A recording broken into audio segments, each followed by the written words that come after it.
5, 4, 3, 2, 1.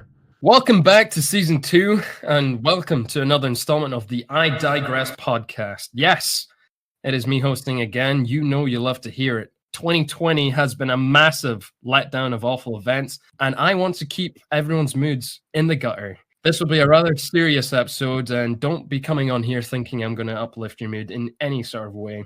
Today, I'm joined by the Beats Master, Hafiz. What's up? Well, you guys know me already. I'm on a few words. I don't speak that much in this podcast, but when I do, I say something. Our returning guest today, the most famous member statistically. It's John Brown. Hello. Hi? Guys. And a new guest, Alex. Welcome to the show. It's your first time. Things are going to get a bit wacky and weird, but we're ready to take you for a ride. You didn't even get an amazing new guest or anything. Just went our new guest. Yeah, thanks for that. Make them feel special. Come on. Nobody's Thanks allowed for to that. make feel special here. Damn. Wow. You guys may notice that Neil won't be joining us. He actually has a small cough and a mild fever, but nothing to worry about. He's probably out kicking dogs as per. So everything normal. We have a relatively intellectual episode for you today. I am your host, Rob. Let's dive straight in.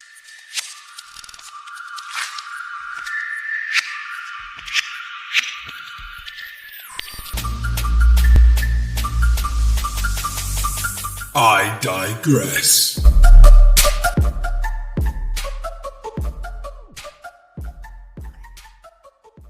All right, before we get into how we're going to be discussing this, I think I just want to give the cred a little bit of a head start of the kind of things we're going to be talking about. When I say we're going to be talking about a serious episode, I think we all know why we're here. Everyone else doesn't. Mainly, I wanted to be discussing about things that we've all faced in our past, things that we've all encountered either as a youngster or even in recent days. And I think what makes special about this panel of guests is that we are all men of color. And to be more specific, we are all of Black heritage. Now, that might be a little bit awkward for some of you. If it is, don't know why. But we're just going to not try and force any sort of views on you guys, but just give you a sort of snippet into some things that we've experienced early on, middle life, and more recently. And maybe take a little bit of a lighthearted stance, get a bit serious and heated now and then. But, just come join us for the ride and tell us what you think.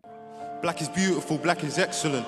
Black is pain, black is joy, black is evident. Working twice as hard as the people you know you're better than, because you need to do double what they do so you can level them. Black is so much deeper than just African American. Our heritage been severed, you never got to experiment. Right, boys, gonna start us off with Daniel Johnson, MSP for Edinburgh South. He was literally the only guy to email me back when I was actually just sending out, being like, hey, I'm gonna email 12 MSPs.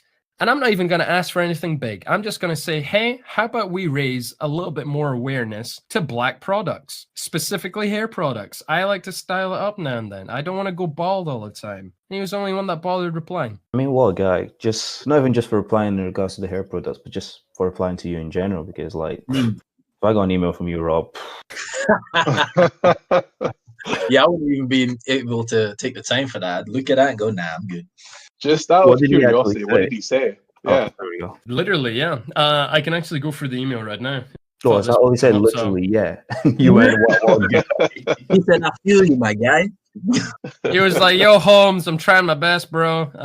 No, but for real, he just wrote to me and he said that and you can tell it was him that wrote it and not just one of his sort of desk jockeys, because it was actually a bit of a personal touch. And he just went, Rob, I understand your plight here. And I want to tell you that I'm trying my best to raise as much awareness in my constituency for people of the Black community. And he actually said, you know what, I never thought about hair products and I never thought about it as a thing that was needing attention, but I guess that's something from my privilege that I've never had to sort of undergo. But he said it's actually something that's really interesting and I'm going to bring it up in the next sort of parliamentary meeting. And I think it's, even though you may consider it a sort of trivial point, I think it's actually something important towards normalizing the culture. And I was like, you know what? That's my guy. He's got my vote. Where? I mean, fair enough. Yeah, straight up. Straight to I the was like, point. straight to the point, no bullshit, nothing about being revoted or pressing about, everything that the parliament's doing and not what he's specifically doing. Just like a straight, honest answer. Nothing too jargony. Fair enough. Well, we'll see Don't how get- things don't play get- out from there because Yeah. it's one thing saying it, but it's actually one thing seeing it like actually Yeah. come through. So I mean, I don't really have much to say in regards to that. Like, I'm just trying to picture what it would be like for him bringing that up in a group of people that would never understand that. Yeah. Like, how exactly is he gonna really just go into that?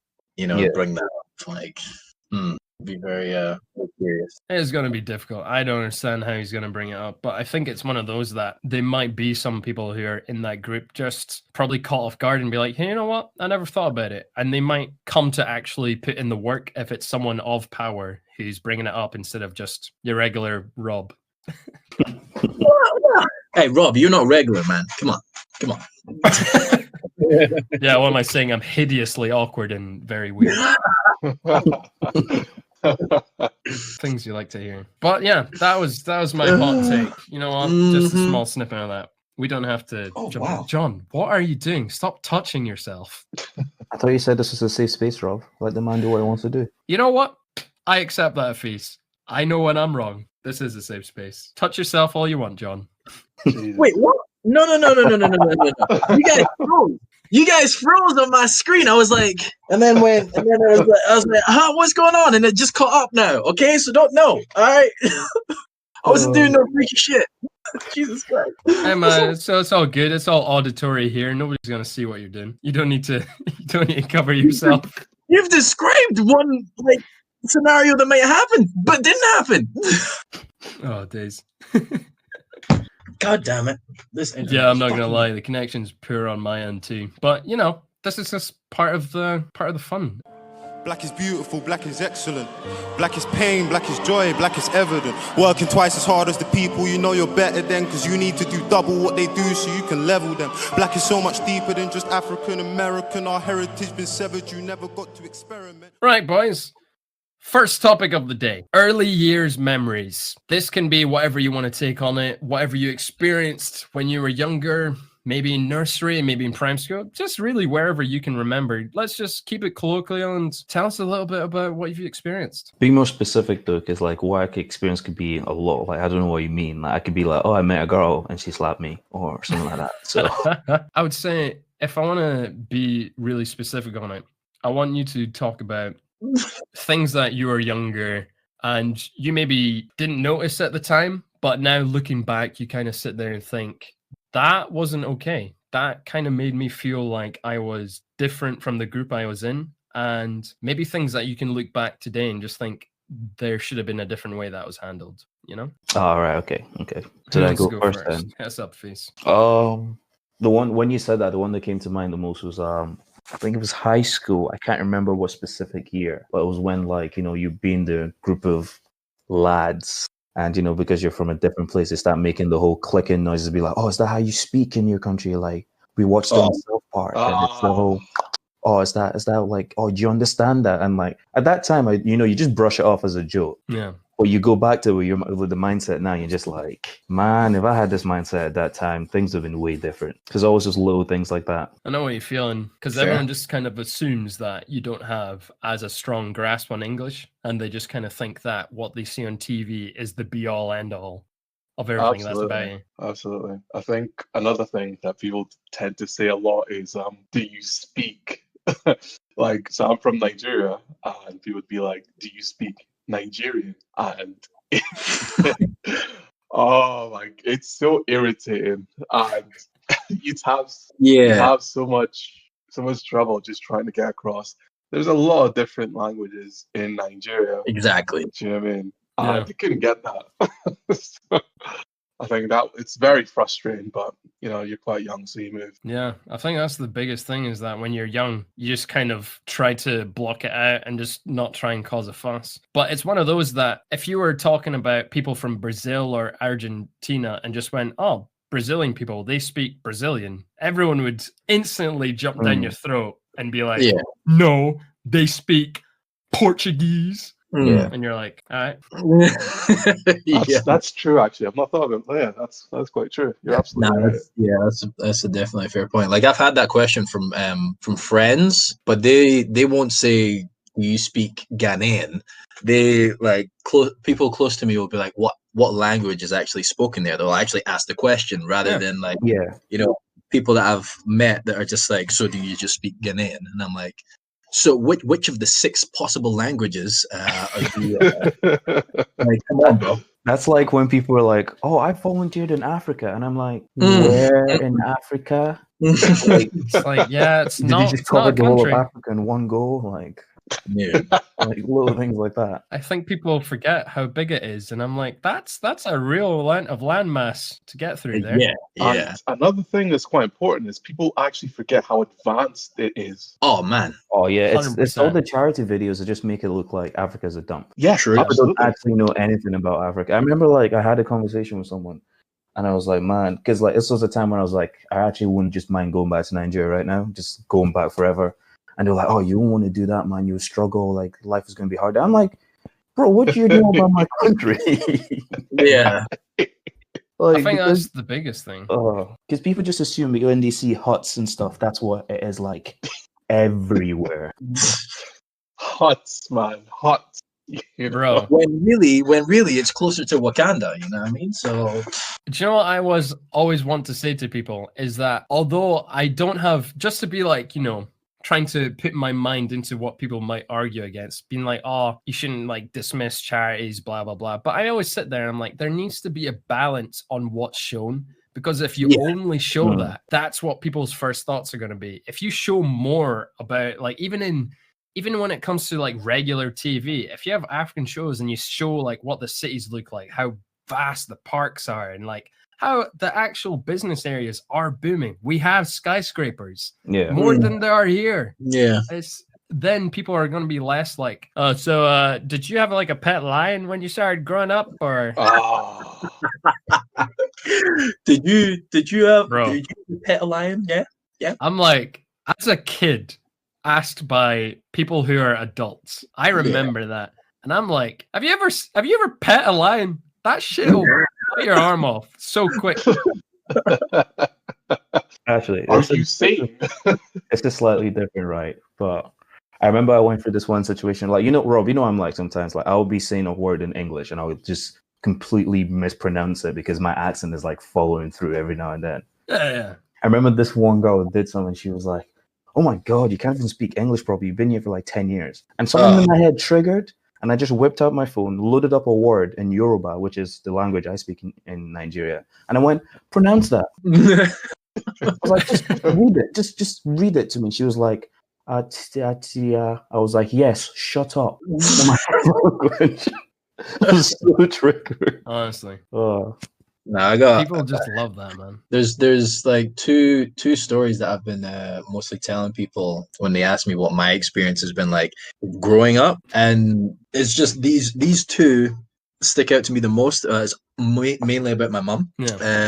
The first, like when we moved here, we lived in Dalry. We lived next to what was the Summerfield at that spot there. That's where we do our shop. We head into that shop, and one day, some woman, this white lady, just decides that she wanted to start some shit, basically, and I think she thought that my mum took something out of her basket and put it into her basket, and my mum obviously didn't do that.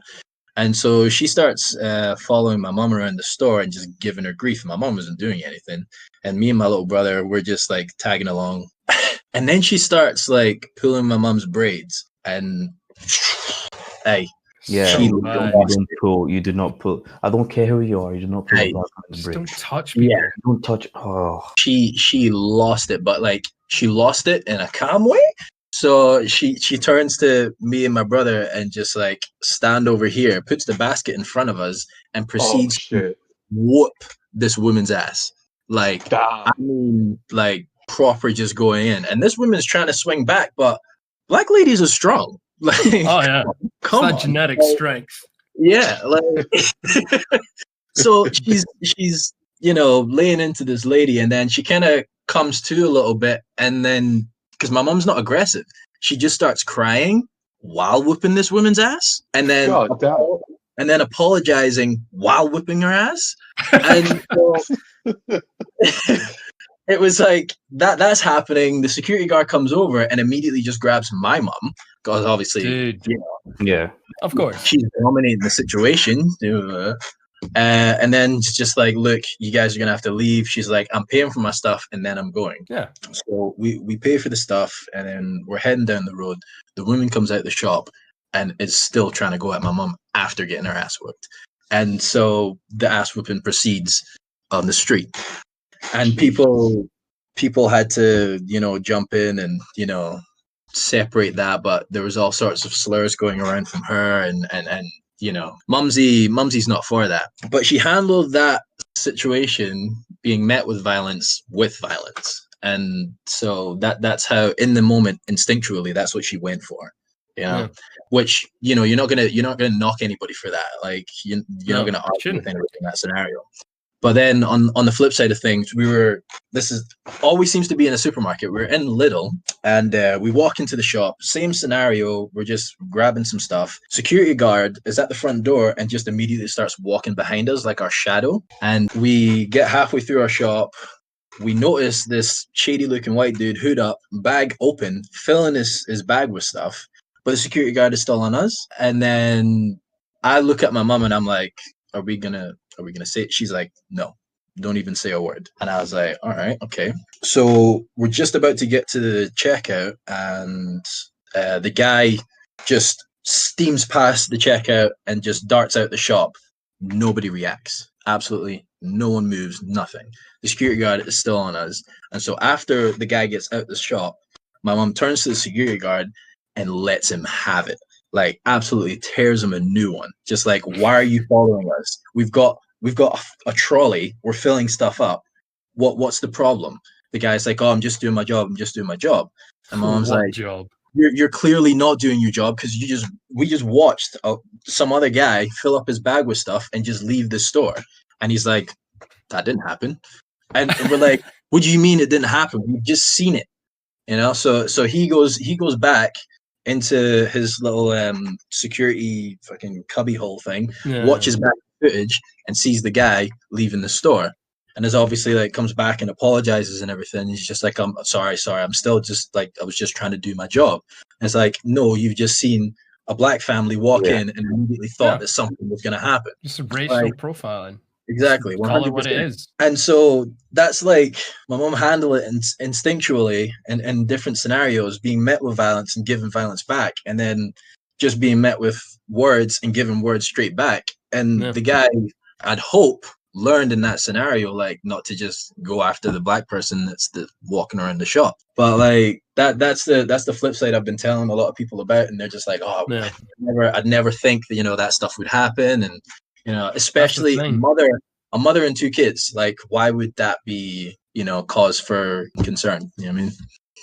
But yeah. Can I just say? Yeah, no, Alex, I was gonna prompt you there. Yeah. Just, you know, obviously talking back to John, what you said. Your mom met violence with violence. I think that's what you said. I think that's quite interesting because it's almost like when we're met with violence, we're supposed to keep calm. I find that a lot. You know, I do find that a lot.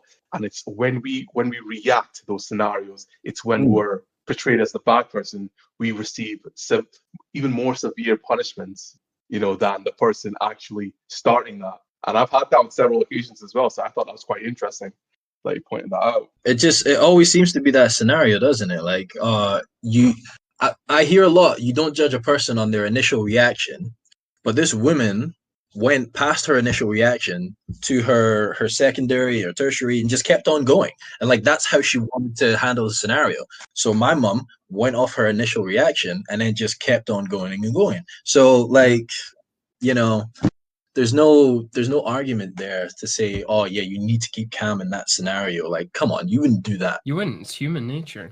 And I think, Alex, you make a really good point. Is this that I actually wanted to pick you on that one, is the double standard that I'm sure all of you have experienced when one person does something, it's almost like we have to react represent our entire sort of racial group. Yeah. So if that security guard maybe had a bad experience with a black person, all of a sudden we're like super aggro criminal type profiled already. So the minute we like raise our voice or get a little bit annoyed or frustrated, it's like instantly we're being aggressive. I Yeah. actually have another take to that as well, because this is something the mindset I'm trying to get out of, because I've been brought up in a way of like, as I'm one of the few black people in certain areas, I need to act a certain way. So like, there's been times when, like for instance, on the internet, you see loads of black kids just doing really stupid things nowadays.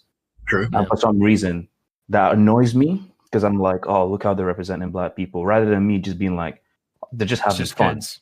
Yeah. And like, that's a mentality I've been trying to get away from, because it's been instilled in me of like, if you're one of the few black people in a certain location, you have to represent the entire black culture. So much Instead pressure. of just being like, just have your fun. Like, other kids of other races do it. Just go have. I'm not saying if someone's like jumping off a bridge or something, go and follow them. Yeah. No. But like, if they're doing stuff that's just fun for them, why get mad at them for having fun? That's a fair point. Exactly. Like I forget, like parents and aunties and everything will be telling us all that all the time. Like when we're going out, you're representing. So everyone look and, smart, look sharp, don't fucking curse. Yeah. But it's literally one of those, and it's always like, your friends might be doing something, but don't do what your friends are doing. Sort of try and keep that respect. Yes.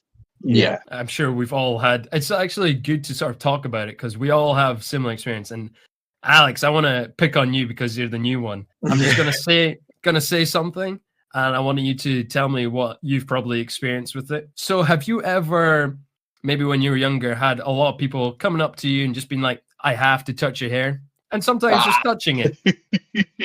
Oh my god. Oh god, all the time. So when I came to this country around 6 or 7, right? I was in P4. It was a new experience meeting everyone, and this is obviously when it started with do you speak Nigerian? All this, and people started to touch your hair, because I was literally the only black person in that entire school, and I didn't want to say anything, because I kind of wanted to feel like accepted. Do you know what I mean? I didn't want to freak out. But it made me so uncomfortable to the point that now, it's hard to say, but in relationships that I'm having now, there's some times where I feel uncomfortable having my partner touch my hair, because that sounds so bad, but it is how I feel. I feel so uncomfortable with that, and I think it's just kind of, it's still there, and I think See, when you say in relationships, though, like, I feel like it'll vary, because like, I'm the kind where if I was in a relationship, for instance, and I'm just chilling there and she's just playing with my hair, like, I'm just like, I feel relaxed. No, you're right. Oh, no, yeah, like he said from prior history, like that's now his initial reaction.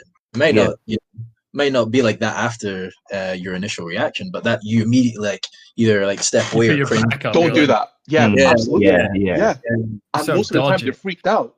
Yeah, they're like, "Whoa, you good?" I'm like, "Yeah, good." Just That's something people always hold against us as well, when they try to like touch you without permission, and you react with "Yo, what are you doing?" And they were like, "Why are you being aggressive?" I'm like, well, what do you expect me to do when you're just trying to just grab? And sometimes you don't even know the person, so it's like, you're just a stranger.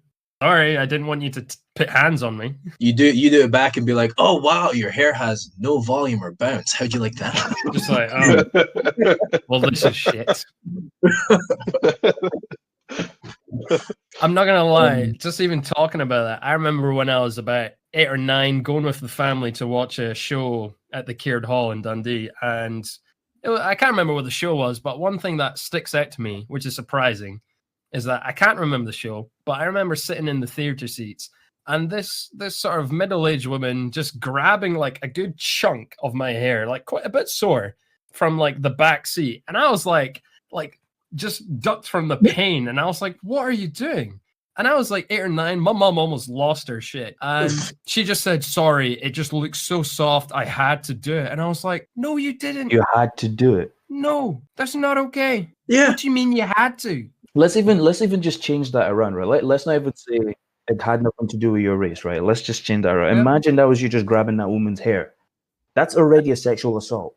Yeah, I don't even care Like just the double standards and just little things like that just get to me sometimes. It's hard to hear, but it is a double standard, and people just kind of take it for granted because it's probably been happening for a long time now. Yeah. And they don't realize, like Alex is saying, it does affect how you sort of view things in the future, and it can affect your personal life. And that's something I want to get into a bit later on, just talking about personal life, because we're still trying to follow this chronologically. Part of Rob's master plan.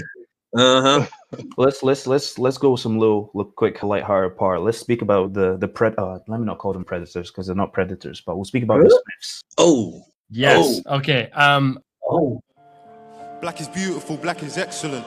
Black is pain, black is joy, black is evident. Working twice as hard as the people you know you're better than, because you need to do double what they do so you can level them. Black is so much deeper than just African American. Our heritage been severed, you never got to experiment. Right. So, this is a question for you guys. If a guy came up to you and went, "So I'm gonna hit your wife," do I have your blessing? What would you say to that? Can I just for the audience, when he says hit, he doesn't mean. Oh yeah, let's be. He means like sort of get on with flirtatiously and potentially sexual. Just some might not be familiar with our lingo. Oh my God. Carry on though. So yeah, the guy approaches you is like, I wanna tap your wife. I'll change it from hit to tap this time. What do you reply back with? How do you even Bruh, get out of my face, man. Don't talk to me. What are you doing? I thought you were Alex said. Okay, let me extend. Who are you? So say you agreed to it. Oh? But then it leaked. And now people are asking you, did you actually give permission? What would your answer be? To be honest, I would say the only time I would let that happen is if I was to get a pass to then have flirtations with someone of equal hotness. Excuse me? Hold on. Hello.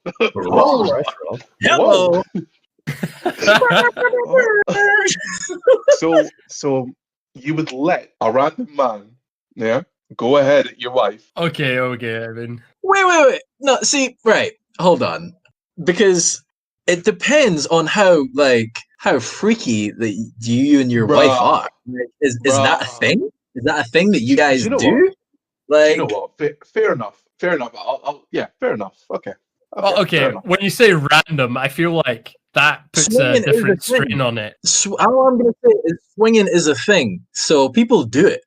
You know what I mean? It's not like this is something new. Do you know what? If we were to sit down and say, I need to interview these guys, make sure they're clean, not too weird, make sure they're not, kind of bigger than me. Wait, before we go off, let's actually explain to people what's going on. So basically, if you guys know August Alsina is an R&B artist who had his own talk show with Jada Pinkett Smith, which is actually known as the Red Table Talk before he left. Basically, he made the Red Table Talk what it is now. Okay, I didn't know that. So there's been allegations. Well, I don't want to say it's not allegation. The guy literally released a full song about it and did an interview just to double down. So it's not really an allegation. He just came out being like he had a relationship with Jada Pinkett Smith and he spoke to Will about it and Will gave him permission. And so now people in uproar being like, well, who do we believe? What's happening?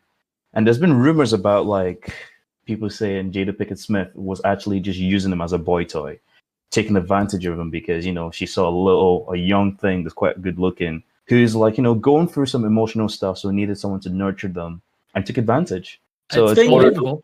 Thing is, it is like hearing all that, it kind of made something else click because I saw another interview that Will Smith did. I think it was on Graham Norton like years ago when he did that movie with Margot Robbie. Yeah, can't remember what it's called. That I think that was like Focus. Focus. Yeah. Even though the movie had no focus, by the way. Put that out there. Like in the interview, he's like Will Smith is talking about how him and Jada were sitting down and they were looking at pictures of who his potential co-star was going to be, and she immediately said, "Oh, she looks fine. You're going to have to get in the gym so you can, like." And then he just like trailed off from there, and everybody kind of looked at him like, "Wait, so you can walk? What did she mean?" Like, so now you just saying that makes me think like this is just a thing that they do. Like they have I to believe do. they have an open relationship Oh yeah, because Do you know she what? also made a statement. I think it would make sense. Do you not think so? Thinking about it Yeah. now, what you've Yeah, just yeah, said, it would make sense. They're the ultimate power couple, dude. exactly. They have so much power. I mean, the difference between them and Jay-Z and Beyonce is those two are really good at keeping their stuff like. Locked down. I mean, the only reason we found out about the whole 444 and Lemonade is because they just wanted to release an album. That thing didn't happen. None of that was real. Like, I don't believe any of that happened. Everybody now wants to know who Becky with the good hair is, and I'm not gonna lie, I want to know too. If Jay-Z can survive being around Rihanna, then I'm sorry, then that man Woo! did not do anything. I think they just wanted to sell an album and they just wanted to create some clout. And they did a good job, dude, by the way. I wouldn't survive. I would not survive. Rihanna does things to me. Oh, me too, buddy. Me too. But anyway, that was our little distraction for a bit. Lightheart segment. Next topic. Black is beautiful, black is excellent.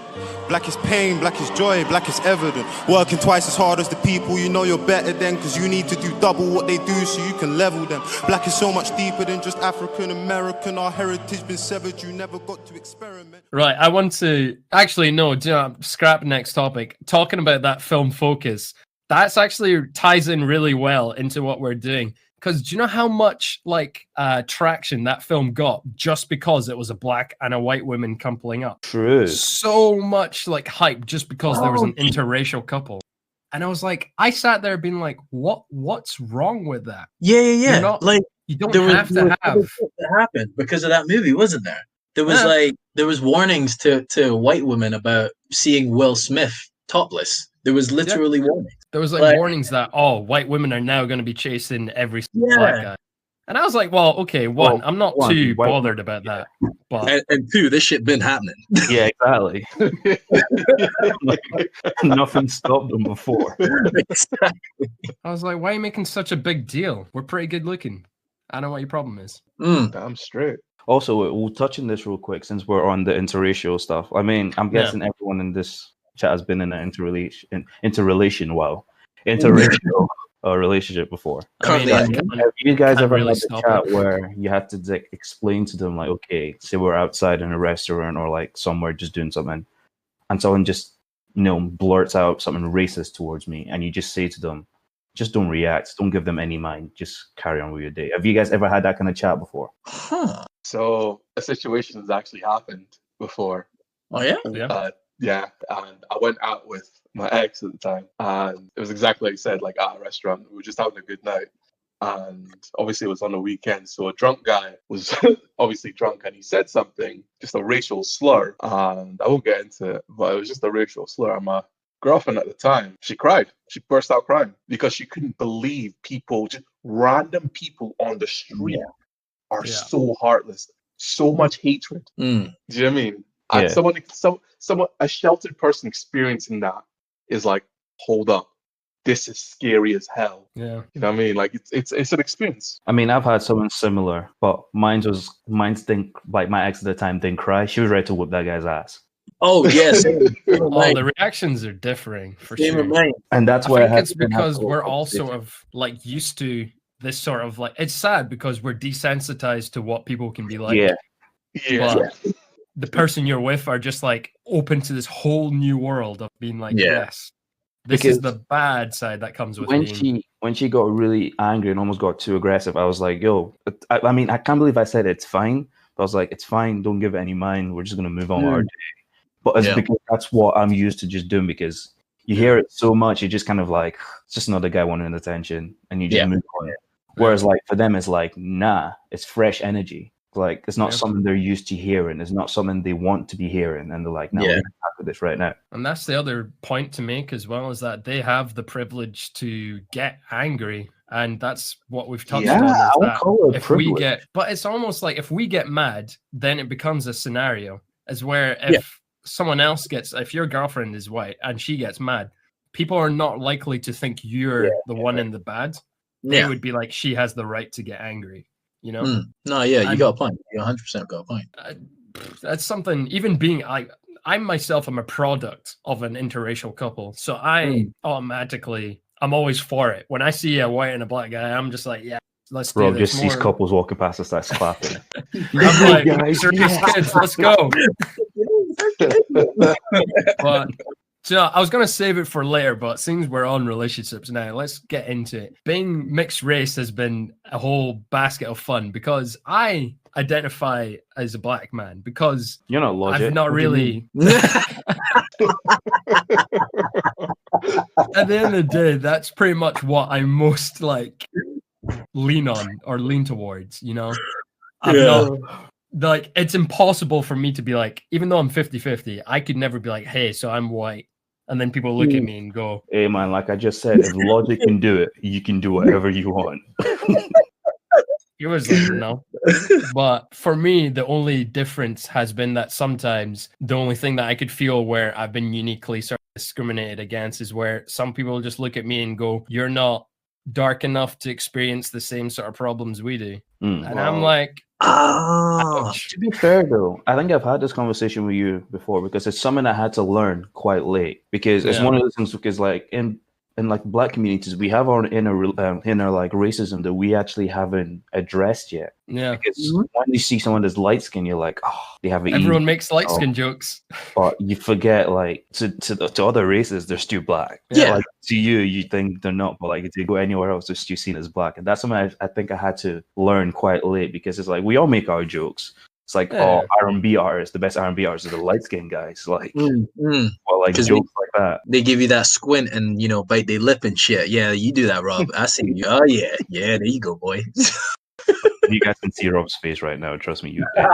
No, but it's like among friends, I don't mind it because we all take a piss at each other. But it's when we try and like say when it's a movement like BLM and we're trying to unite, just being like black experiences, black sort of movement, and talking about everyone's experiences. And I always sit there like my experiences in that regard haven't been different. I can sit here and relate with every one of you guys, but at the same time, there are a percentage of black groups that will look at me almost with like resentment and just being like, yeah, but you're light skinned, so fuck you. And then it just puts like people who are in mixed race into a corner of being like, not only are we not accepted by the wider community, we're not accepted by our own community, and we're just like, what do we do? Only problem, and I've said this to Rob multiple times, the only problem I have with Rob is the fact that he got a 1 in swimming in high school and I got a 5. That's the only problem I have today. It's too good. The boy can't swim. Oh, I can't swim. The teacher just liked the look of me in swimming trunks, so hey. Oh man. That's when I take advantage of the light skin jokes. Like Tofee's trying to swim and then me just like swimming and I'm like body rolling and shit. On a real talk though, it's one of those things we need to actually like one day. Like this is like what we're seeing about the whole Black Lives Matter movement. Like I know we're gonna get into other topics about it soon, so I'll try and like not go too deep. But like it's like what we spoke about the other day, where all these things are happening, but there's no plan. I mean, the other I don't know, it was 2 weeks ago when Netflix released a Black Lives Matter category. I was like, I don't care about this. This has never been like, who in the world has gone, oh, let me go on Netflix. Oh man, they don't have a Black Lives Matter category. Like, who's ever actually thought about that before? I'll tell you what. Yeah. Oh, sorry. Come on, John. No. Do you think? Alex, I want to hear you, man. Let's go. I'll tell you what. I would argue that maybe some white people who'd want to be educated would like to see that category. Yeah. Okay, that's fair. Because like I hear both your points. It's basically there needs to be a fine line. There needs to be someone. I've said this from like the beginning. We need like someone to be a leader of the BLM movement and direct where the sort of power and movements are going. Because it is good to have these sort of awareness type things like social media, Netflix, stuff that people can like familiarize themselves with. But at the same time, we need someone to actually be like, right, we have that, but what is tangible? Like, it's like for the nurses, you had the clapping, which is like, it's a bit of a morale boost, but clapping doesn't pay really rent. Do anything. Yeah, it doesn't do anything. It doesn't pay rent. You can't buy food with clapping.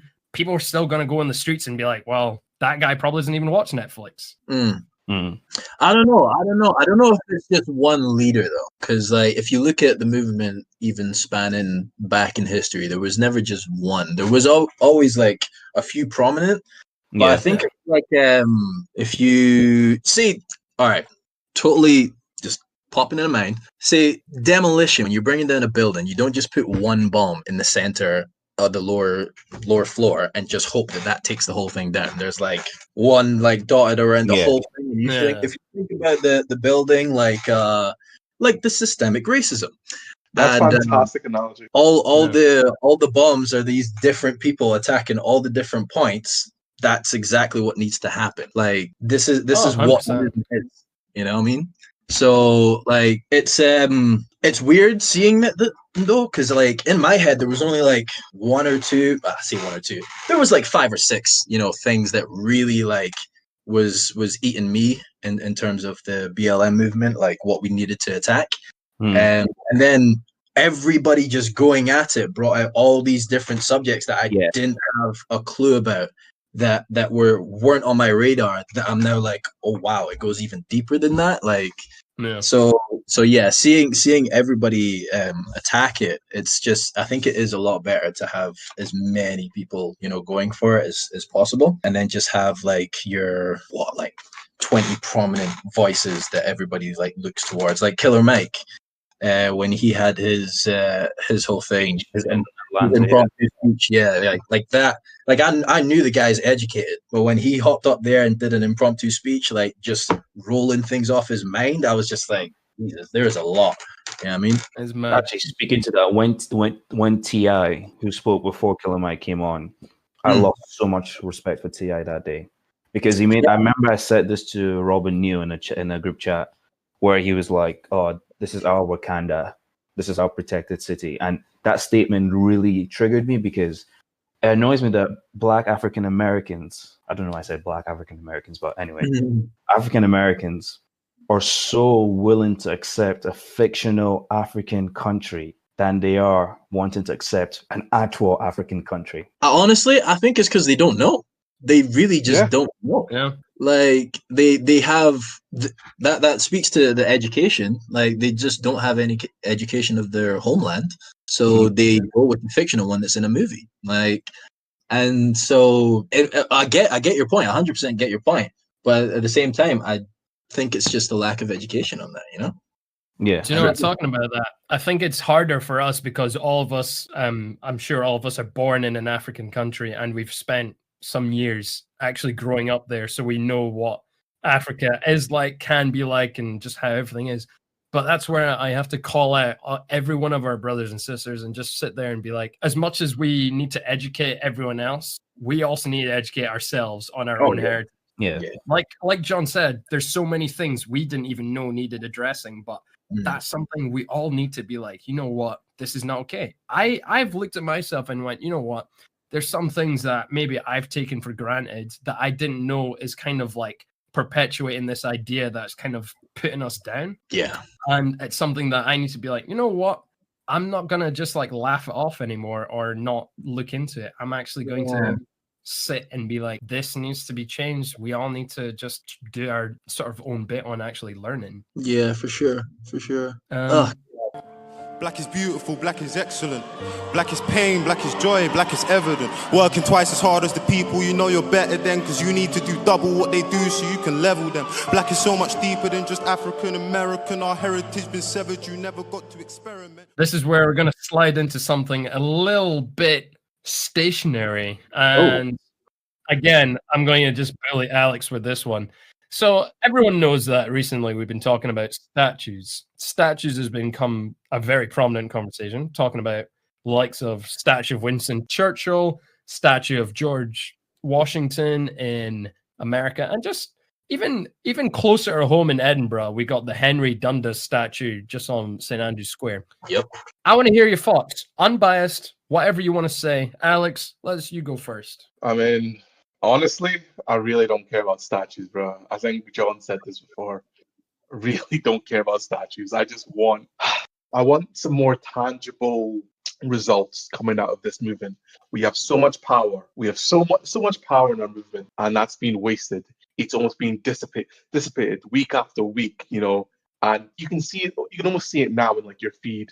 That almost aggressive movement towards Black Lives Matter has just dwindled down. Do you know what I mean? And I feel like it's a shame. So when I see people posting about, you know, let's petition to take the statue down, I'm like, why? I don't give a shit. Yeah.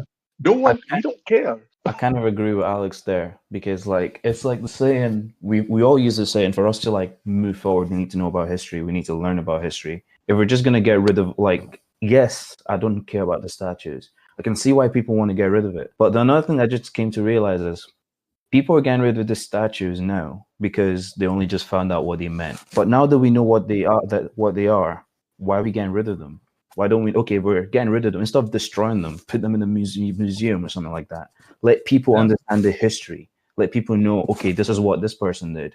This is what that person. Rather than destroying it, then literally taking away more evidence to understanding history and how like things came to be. It's just little things like that. It's like someone said a post where someone was like, people are saying, "Oh, we need to learn from history," but yeah, here they are deleting history. So it's just little things like that. No, I basically, I was, this was like 2 weeks ago, I had a conversation with my mate, messaged me on Instagram asking, like, he's like, oh, I don't know how to feel about this whole statue thing. And I was of the same mindset. I originally didn't care because, again, I didn't know the history of like that guy standing there that's been immortalized. You know what I mean? But after learning about it, I was like, all right, okay, let's not destroy it, but yeah, let's move it into a museum and just put all the relevant information right next to it so everybody knows. Because it's not like you go to a museum and you only learn about good shit. Like it's good and bad.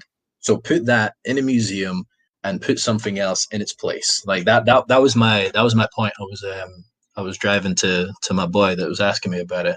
And he was just like, yeah, you know what? I fully agree. Because if you think about it, when you go to like different cities, they'll have monuments and stuff that they put there to attract tourists. And they're like, we're proud of this. So we're going to, you know, have it there. So in my mind, I was like, all right, so is that the same mentality that was taken when you're putting up a statue? Like, you're proud of this person, so we're going to put you in the public eye. You know what I mean? So then I was like, all right, move the statue, museum, over and done with. All the information that's needed is right there. Like that was my thought on it. Because I think it's one of those that I've constantly been split on, because it's like Alex says, I want something tangible I can actually sort of feel and sort of benefit from. But at the same time, I understand people's anger towards it. So it's more like I want it to be a quick discussion. Just this is what we're doing. I don't want to be spending like this is the main point that we're discussing, and all of a sudden it's anything you see on the newspaper is people defending statues, people want to take it down, and I'm like, look, this is not the point. Like, this is just a sub story. And one thing I try and sort of put myself into is that someone actually told me the other day that imagine you're in a Jewish community and there was just a statue of Hitler. And I know it's an extreme example, but that's like how it is. Someone who subjugated an entire race. And you could say, yes, we don't want to take it down for history, but constantly seeing that and him being such a prominent figure would be so damaging for younger people growing up thinking, why is this statue here then? So it's like, if we're sort of starting to get educated about it, and the younger generation are probably going to be far more educated on this type of thing than we are, they might end up being like, why did they not do something? You know, why was this not even a talking point? Why do we still have a slave trader as a highlight of the skyline? So it's like, I agree with certain things, and it gets difficult when it comes to talking to people like Winston Churchill, because obviously he did sort of help towards the war effort. But I also have to make a point that he wasn't the brightest person in the group. Everyone keeps forgetting about a man called Attlee, who was also very significant to the war effort, but he doesn't have a statue. He was probably the biggest brains behind Britain winning, because Winston Churchill couldn't organize shit. He couldn't even sit in Parliament. While Winston Churchill was going around doing all the tours and essentially like these like massive rallies and doing his famous speeches, the guy that was doing all the paperwork and keeping the chambers together and making sure all the MPs rallied behind the war was Attlee. Attlee was doing all the fucking hard work, but he doesn't get the books because he wasn't a great speaker. But that's the thing, like that history is always written by the victor, isn't it? So Yeah. it's the stuff we know about is because of the person that won. You know what I mean? Yeah. The one that was charged. But Yeah. it comes to like, how much good can you do to erase the bad stuff you think about, you know? Yeah. Because everyone knew that he was a massive sort of racist, especially against Indians. But it's like, That's another conversation we're gonna have to have another at one point as well, because people just keep Yeah. ignoring that for some reason. It's been going on for so long, but so long. I'll- People I'll- have been like, one battle at a time. Exactly. yeah, that's the thing. Like a guy called Dr. Shashi Tharoor, he's been fighting this for so long, being like, Winston Churchill is not the kind of guy who should be remaining in history books. And people trying to argue against it, like, oh, but Gandhi was a racist. But I'm like, he was subjugated for years. He just wanted to be on an equal playing field. When you have your entire country oppressed and taken advantage of, it's kind of hard not to hate the people oppressing you. Oh yeah. Is where when you're like the person in power looking down on the others and being, he caused an entire famine that killed millions. Yep. I know it's dark. It's dark, but I'm just going on a little rant here. Like, if I said, Alex, if I said to you, what do you think about Joseph Stalin? Good or bad guy? Absolute stand-up guy, yeah? No, of course not. Of course not. But do you know what I mean? Of course Like, not. Joseph Stalin helped the war effort. If it wasn't for the Russians, we'd probably all be speaking German. But he caused Absolutely. a massive famine, killed millions, so we think this guy's a terrible person. What's the difference? That's quite interesting, you know. That's very, very interesting. It's almost back to what John said. You know, obviously, history is written by the victor. But just what you said actually just cemented that in my mind. That is crazy. Yeah. It really. It's mad. I just want someone to actually come on one day who's in support, have a little debate with me and be like, let's go. This is a call out to anyone listening who's a massive. I'm calling you out. Email me at can'tevenlift on any social media. To be That honest. email address is just like, it's killer every time. Bro. Hey, it's in my link tree. It's in the description. I'm calling you out. You're coming on. We're going to go to. All right, big boys. Black is beautiful, black is excellent. Black is pain, black is joy, black is evident. Working twice as hard as the people, you know you're better than, cause you need to do double what they do so you can level them. Black is so much deeper than just African American. Our heritage been severed, you never got to experiment. Right, we're gonna dive into the middle years. I want everyone to talk about something they've experienced somewhere between high school and now that you would regard as not being okay. Where do we all Who wants to I go don't even first? know. I'll go last. I There's talk just too been much. so many experiences that where do you start? It's so hard to narrow down.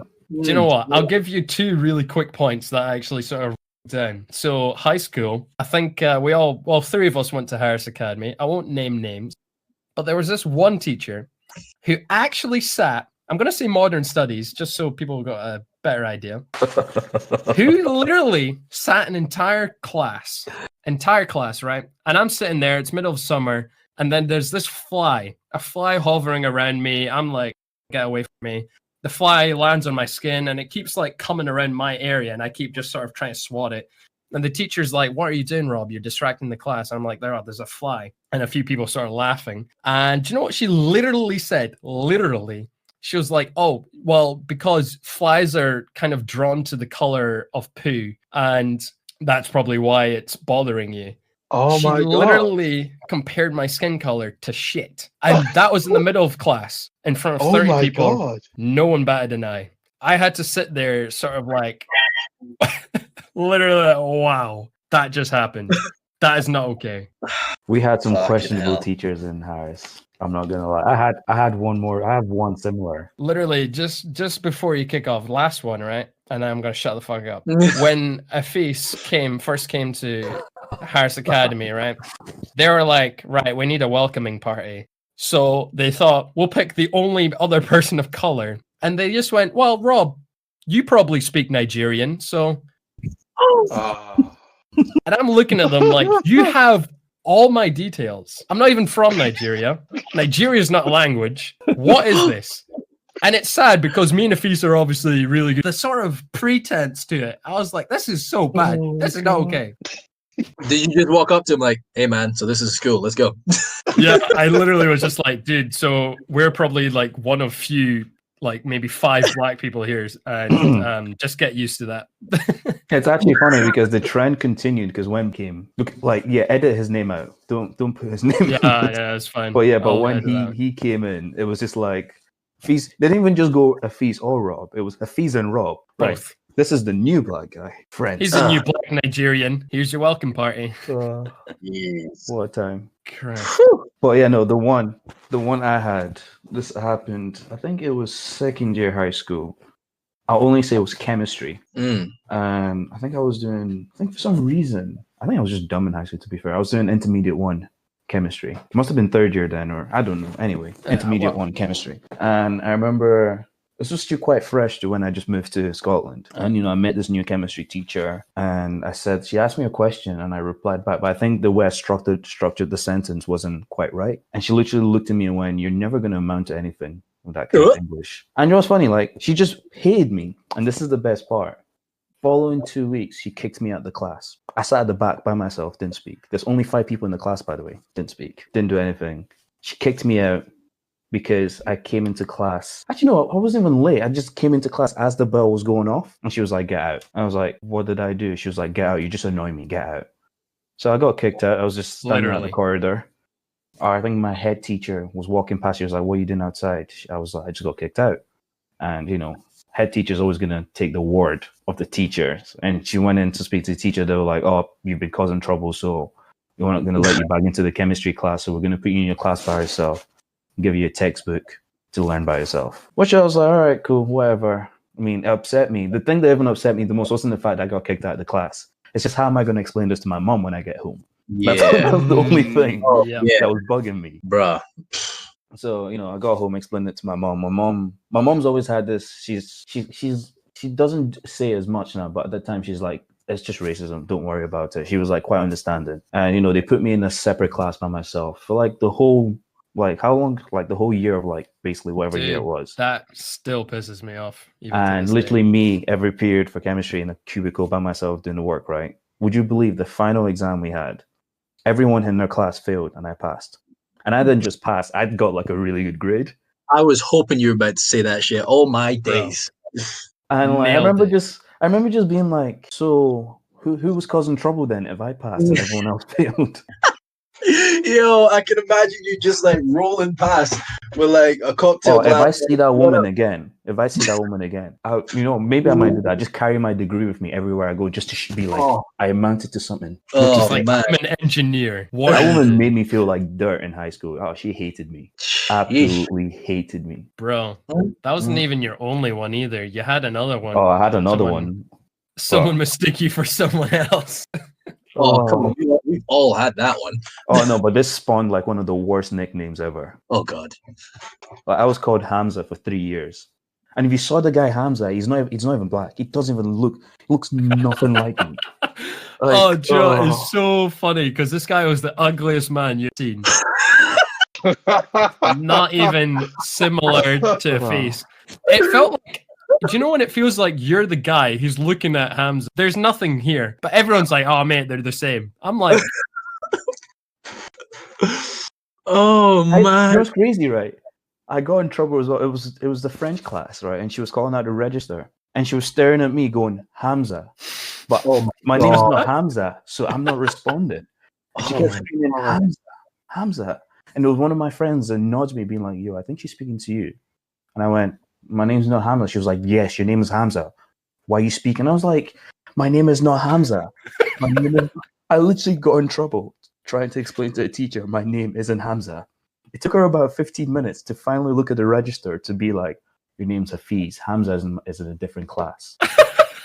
Oh man, high school was great. Mate, honestly, I did not miss high school at all. High school, when you think back, you're like, "Holy shit, this was." And it's like half the stuff you can't even explain to other people. My name in school register, it wasn't even just Hafiz, it's Abdul Hafiz. So I don't even know where she's getting Hamza from. Telling about it, man. Oh man, high school was fun. And like head teachers, like, I'm not gonna lie, we had a few good head teachers, especially one. I won't name names, but there was one really good head teacher. But it was hard because they always want to give the teachers the benefit of the doubt Yeah. because they just assume the student's going to lie to cover their back. So it's like you can't explain it to your parents, you can't explain it to your friends because it's just not really catered to believing you. So it's just one of those. Jesus. Shout out to Mr. Ahmed though. Well, man, best math teacher. Oh, bro. Alexa, you're next. Hell yeah. Oh man, see this whole high school thing, I have way too many stories. Like looking back on it though, it's like I didn't even think it was racism at the time. So it's like, yeah.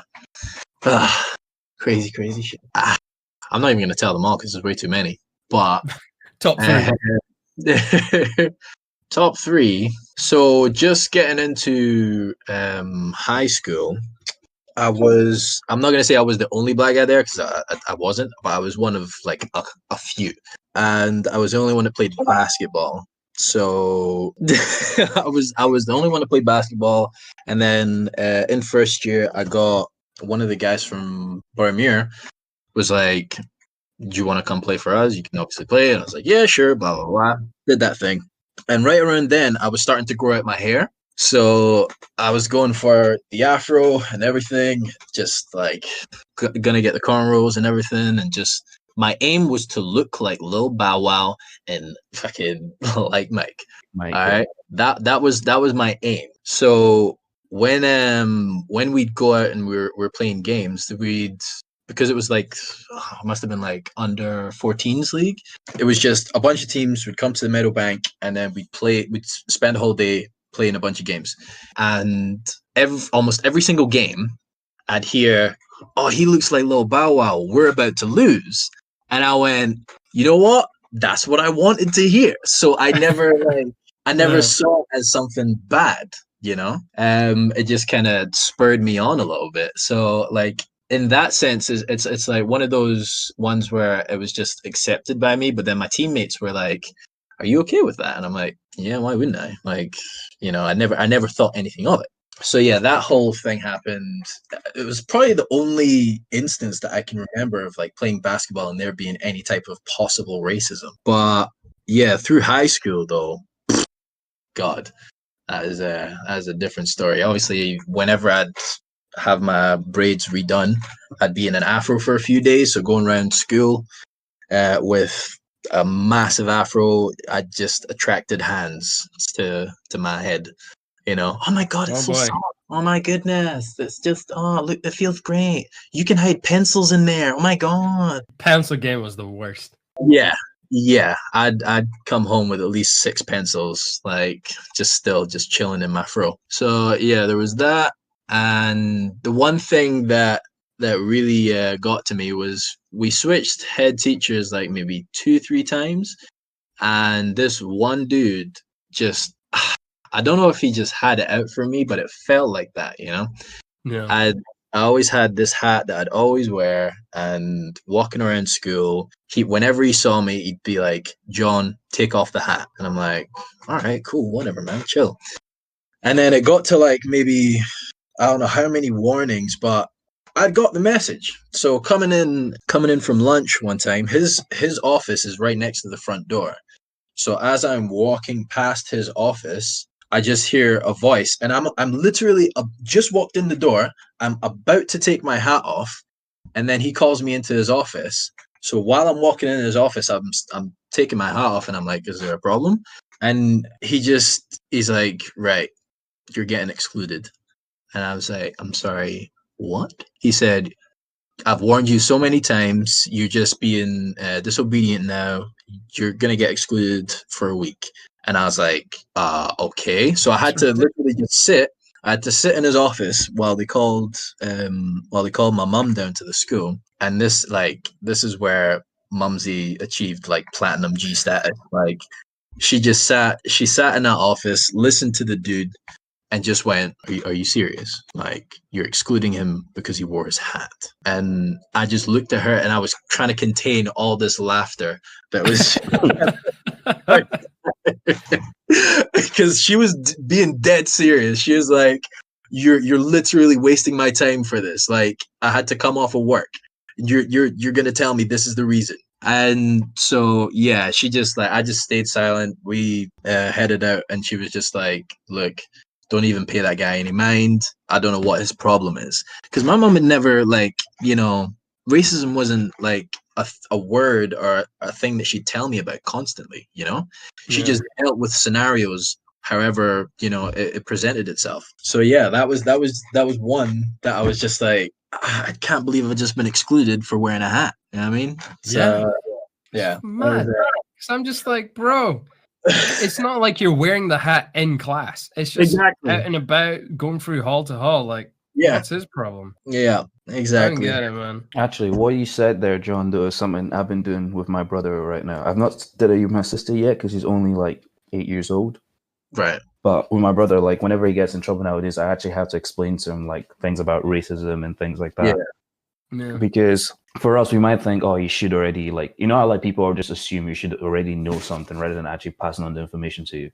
Yeah. One of those things I feel parents always do a bad job about because they know about something, but they let you suffer anyway rather than being like, give you the keys to be able to then not even avoid. Yeah, you can go through it, but at least you can adapt better. Yeah, it kind of almost would help you process it a lot quicker than Yeah. you trying to figure it out yourself. Yeah. Yeah, So it's one of a those big ones. thing. Because I'm even thinking, like, even when my nephew he grows up, he's gonna be mixed race kid, probably the only sort of one of black residents in in his whole school, and it's just like that's a whole topic in Oh, itself. yeah. I have to just sit there and be like, you might experience things slightly different from your friends. It is how it is. It's sad, and you don't want to scare them. You don't want them to be like fear of God, but it needs to be like slightly addressed. Like I imagine how most parents talk to if they have a daughter, just like, by the way, obviously this isn't right, but there's certain things that when you're walking the streets in the dark, try and stay to main roads, don't go down alleyways, just like little pointers being like,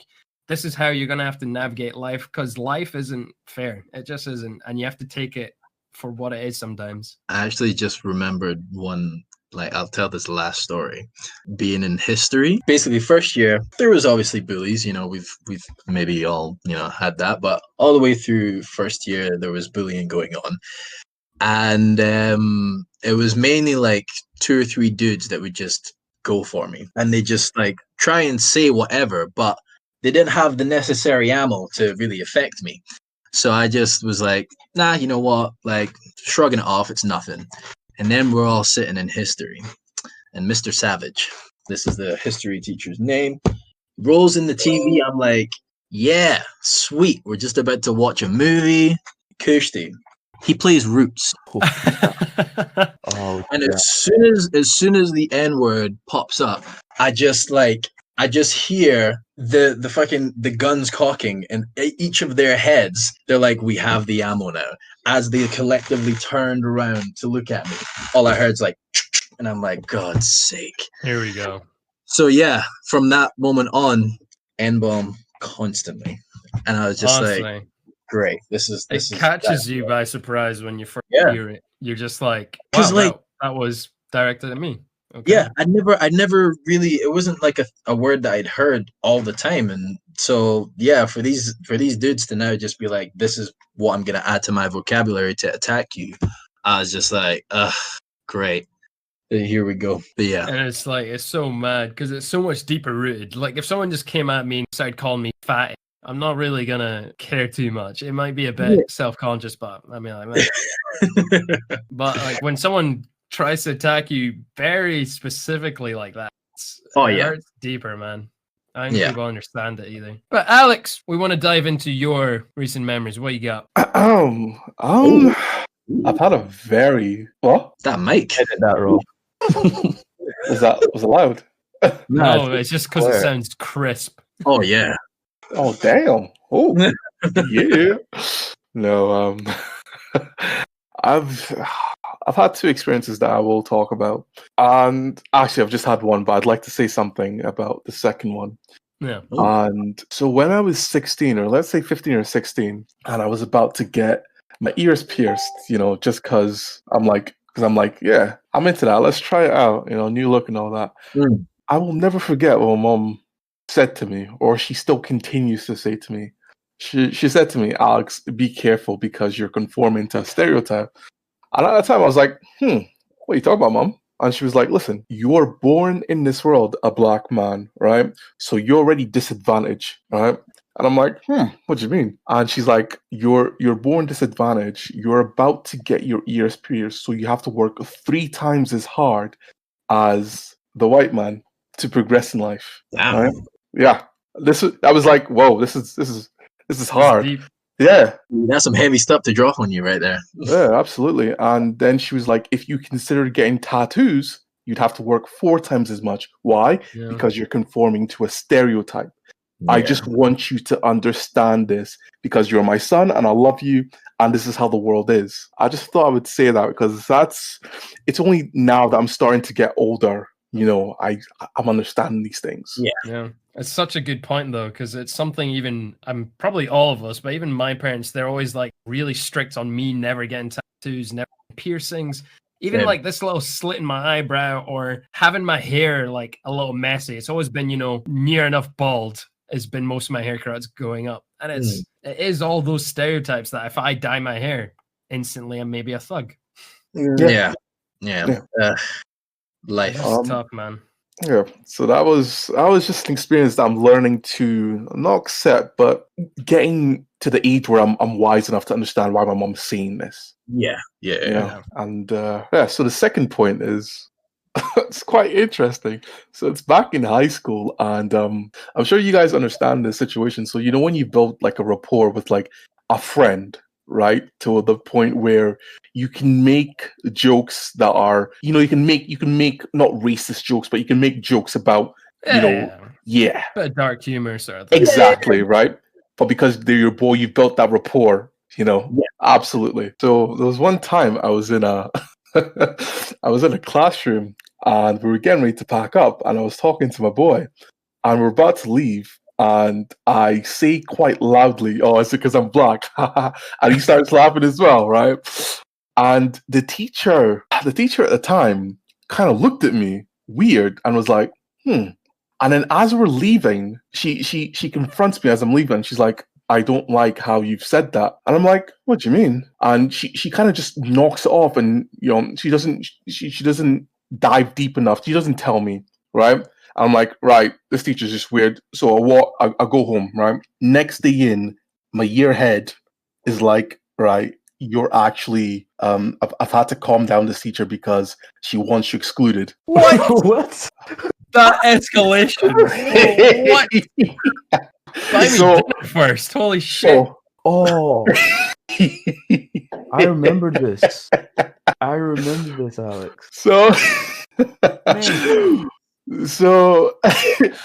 I was like, can I ask why? And he said because she felt like people would get the wrong idea about I can't remember what he said exactly. People would get the wrong idea of how she was conducting her classrooms. And I was like, that makes no fucking sense, bro. Exactly. What a teacher. So if someone's wrong, rather than you being a human being and a teacher of kids to just sort it out in that instant, you go to a year ahead and tell them, I can't do my job, so can you just exclude this student?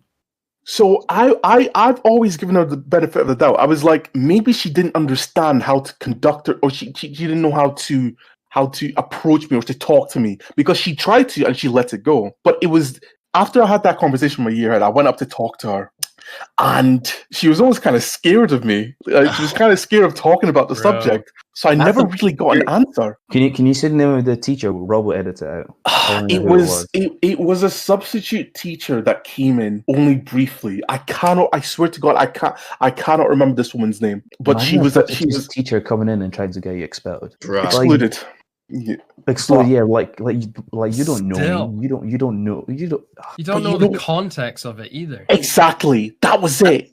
Yeah. I think that's always important. Fuck. It was so bizarre. I didn't know how to handle. I swear to God, I didn't know how to handle this situation at all.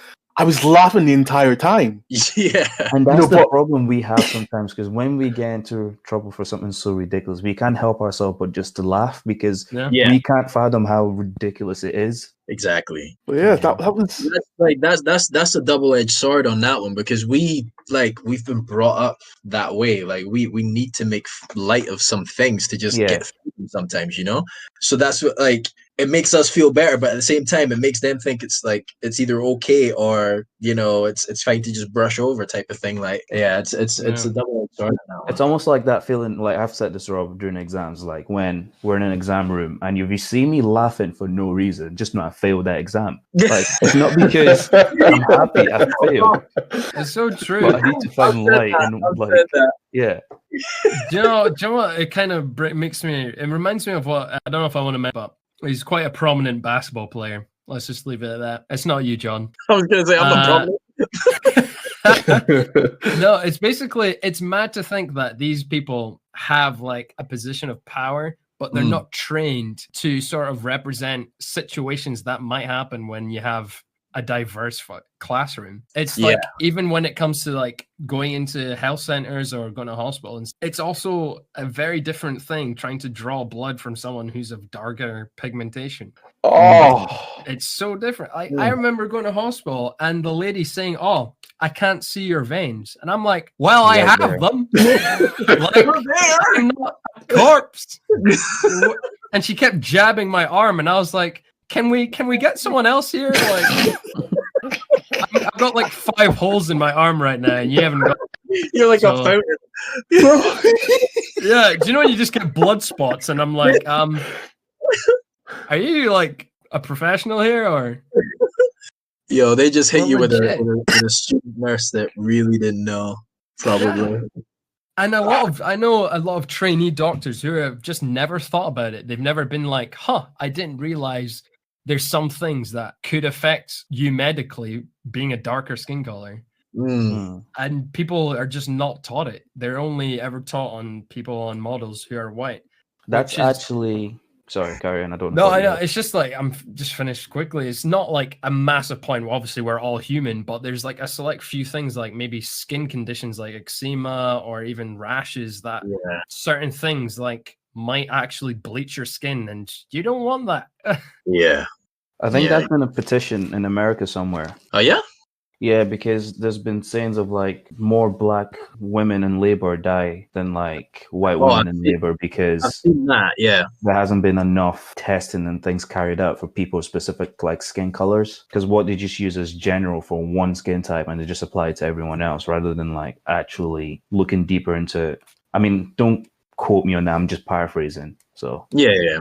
Have you seen the clip that was floating around of the black lady in hospital that was I can't remember if she'd just given birth or she was just in for some medical issue, but she was literally getting like restrained so that she'd take this injection even though she knew herself that she didn't need the injection. The doctors were like, look, you need this. And then they got like, I think like 4 or 5 nurses in to like hold her down to make her take this injection. And like a lot of the time people are like, oh, if it's a white woman and she's just said, oh, you know what, I don't feel like a certain way. So maybe this injection is going to, affect me, differently. So can we just hold off for a second?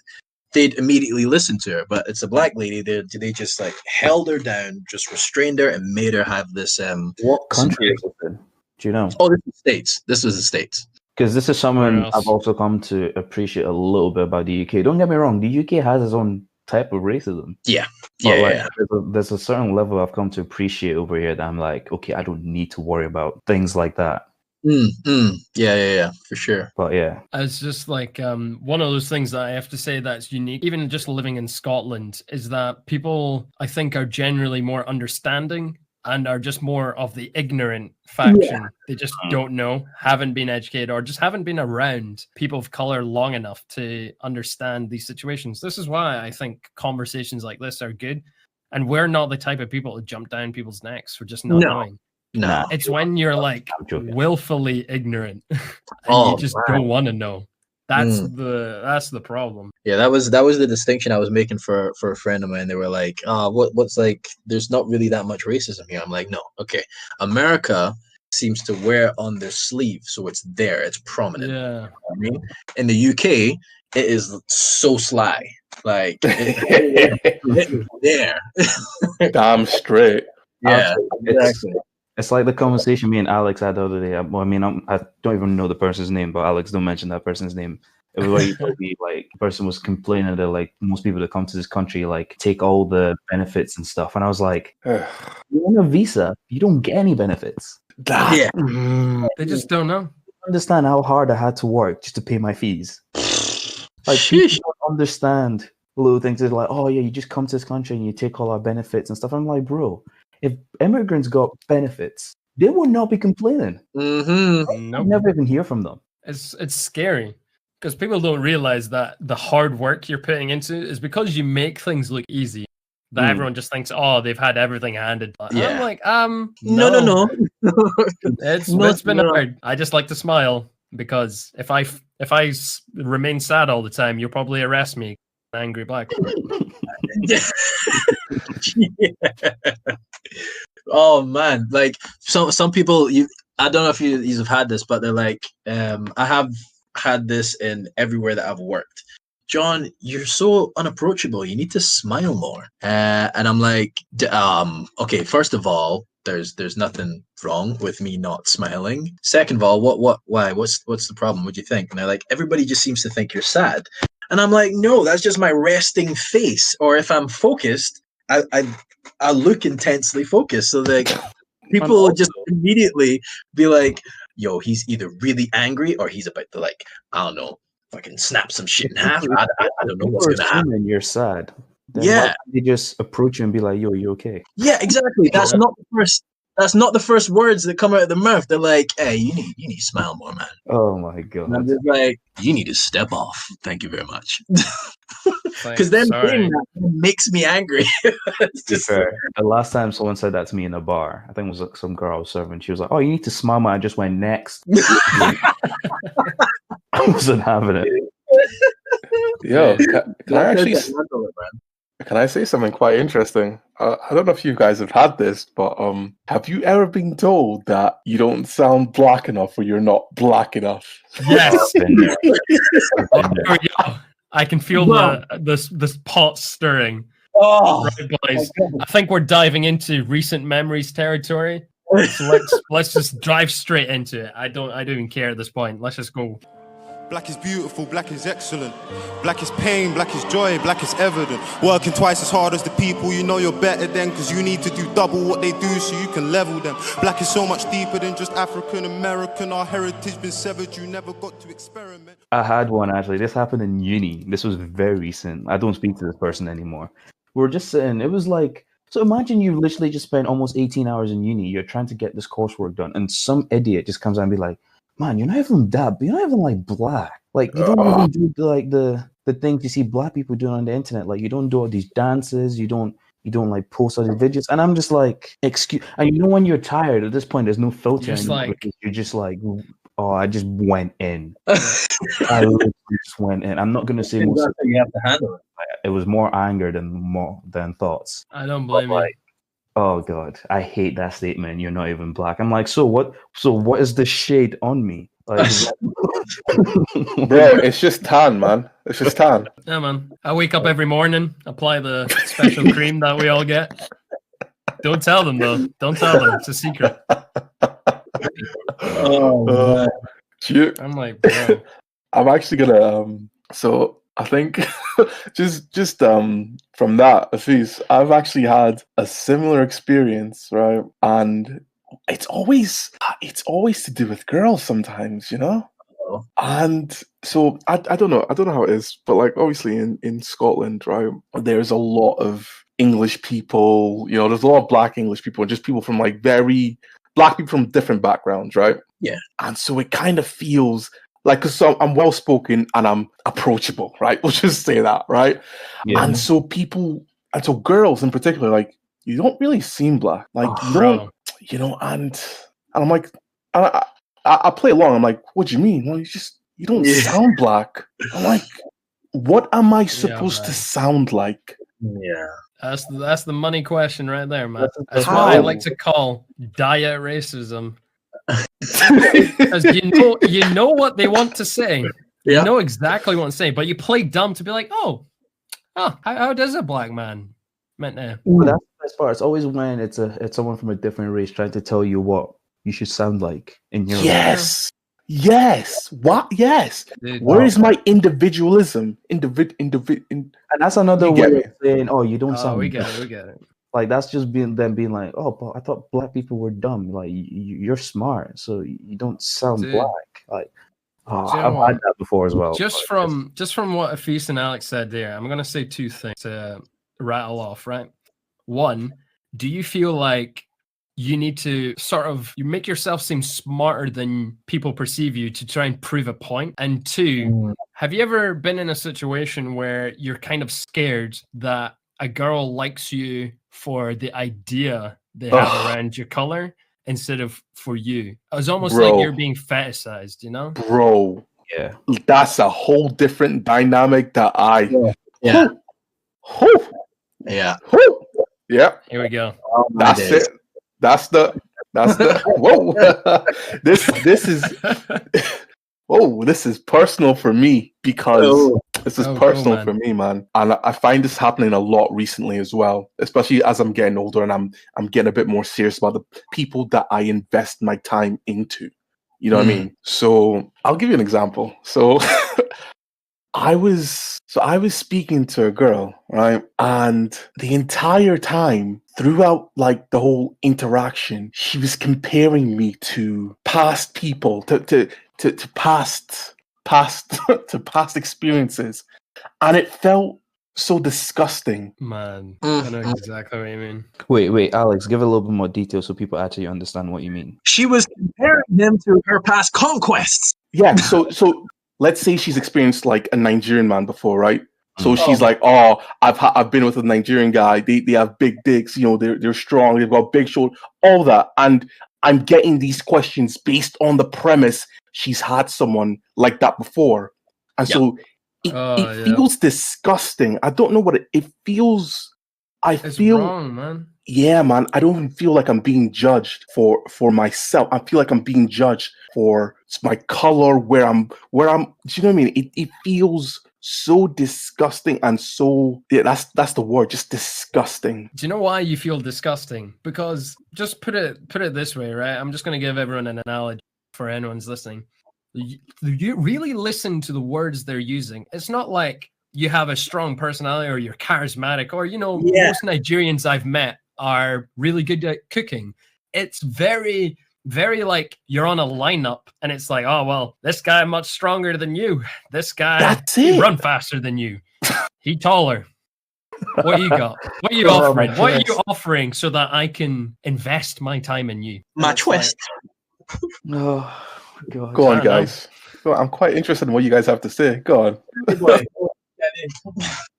I just have the short bites. Like, how many of you, hands up if a girl's ever come up to you and be like, oh my God, we would have the greatest mixed children babies. Bro, like all the time. There's no I Literally. don't even need to count like every time.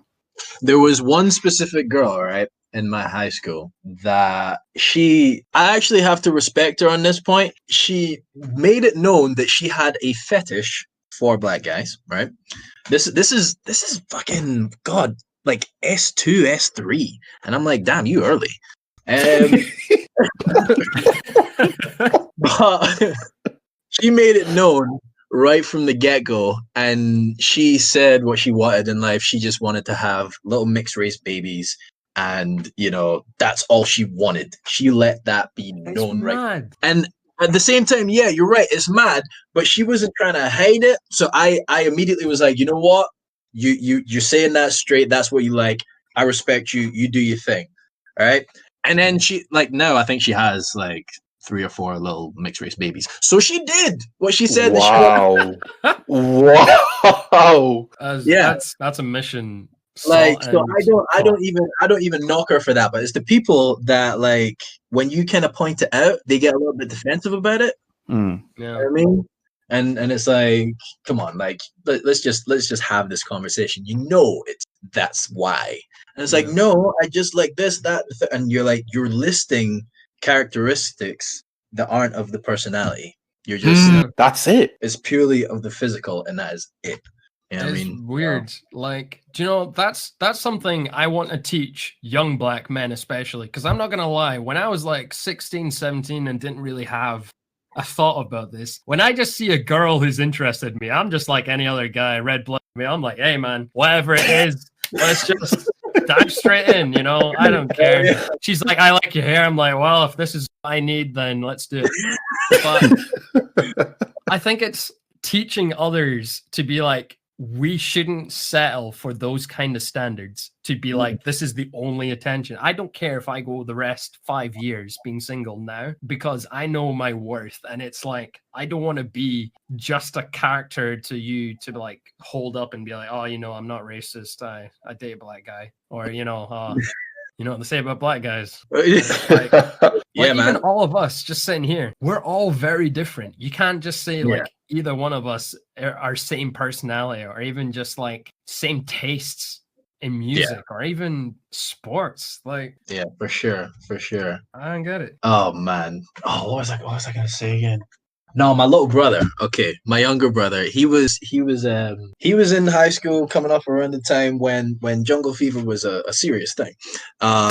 So he would relish that shit. Like he would love it. You know what I mean? But Yeah, it's like he did say like there was one scenario where like he did like the girl, and he's just like from afar, just like seeing her, like, oh, you know what? She's actually, you know, quite beautiful, blah, blah, blah. And was making a move towards her. And then she just starts listing like the physical that she was like, oh, I really like, you know, this about black guys. And so, da, da, da, da. And he was just like, it was one of them ones where he's walking towards her. Like, if you imagine the scenario, smoke coming up from behind her, she's just in the distance. He's walking towards her, and then just like, sexy ass music playing, and then she just says that, and it just goes like record scratch, and he's like, right, okay, cool, and then just like walked away, you know, type of thing. Like, it breaks the whole image almost for you of the person when they don't, you know, they don't refer to you as you. Yeah. Instead of like, Exactly. I'll tell you what, right? My beautiful white females, if you're listening to this, right, that's the single way, right, to ruin something serious you might have with a potential person of color. Referring to them as their color than as a person. Don't do that. We don't like that. But also, if they feel that way and you're in a relationship, have that conversation with your partner. Let them know it's not gonna end, like, it's not like the guy's gonna turn around and be like, well, now I hate you. Because it's just to let them. I've had that conversation before, and it does help. So That's but just know when to read the room. It may be awkward as hell, but it does help. Like, it's supposed to be awkward, you know? And seeing that, see, when you mentioned about, like, trying to sound more white, have any of you watched that movie, Sorry to Bother You? No. Yes. That was good. For anyone who hasn't watched it, tune in. It's actually quite funny. Definitely watch it. Like, just off of the line that I saw in the trailer, just like, man, I'm not, you know, getting past any of these calls. And old boy is like, use your white voice. I've seen the trailer. Yeah, I've seen the trailer. I want to watch that movie. No, like, if you're gonna take anything away, just watch that movie. You know what's crazy? I was actually going to bring that up. Everyone in this chat has, like, and I don't want to use that term. We have a white voice, but we don't have a white voice. 100%. I didn't even realize that on sometimes. This is a problem I have as well. Yeah, it's hard because I definitely notice that I talk differently when I'm talking to my close friends and guys of color to when I'm like in a business setting or like talking to a boss or even just any random white friend. I'm like, it's not the same, because I feel like they're gonna catch me on maybe some words that I'm pronouncing differently, or I kind of have that. You have that guard up, and you're like, definitely. There's been times I've tried not to like put it on as well, but because it's just something I do so naturally, it just happens automatically now. Yeah, it's like that Obama meme where he's like going through the locker room. What's up, my brother? Yep. Just like handshaking the people, like, yep. He just leans over, it's like, just like he's a quarter black. Afternoon, It's Yeah. exactly like that. It's actually crazy. Do you know, the last thing I want to talk about on recent, and it's something that I feel like we've probably all encountered when we're sort of interviewing for a job or even just applying for a job. It's so much harder, even just having a non-white sounding name automatically. Mm. But let's say you have a white sounding name. Let's say you sound white, quotation marks, on the phone, which kind of like me and John are in that situation where you sound white on the phone. We have a white sounding name on paper. Then you go meet them in person and you get that sort of, Huh? Crazy thing is, so you're Robert. I've had that before. My last, actually, let me not mention places, but I've had that before, and it was like I had 3 stages of phone call interview. Yeah. Use my, I don't like saying it, but let's just say use my business voice. Mm-hmm. All right, did it all and got to like, oh, we'd like to meet you, blah, blah, blah. I mean, yes, obviously the name Abdul Hafiz is not a white name, but, they probably thought I was like, maybe Arabian, from like maybe. Arabian, Pakistan, or like, So, I walked into the room and the guy that was interviewing me just walked in. He was like, Abdul Hafiz. And I went, hi, that's me. And he went, like you guys went, huh, nice to meet you. It's always that huh. And you know what that huh means. You know Instantly. immediately. And the best part is it's like when you see like it's always the first initial contact because there's always a look they give before the huh. It's then the huh, then the oh shit reacts, recover. Nice to meet you. This is my name.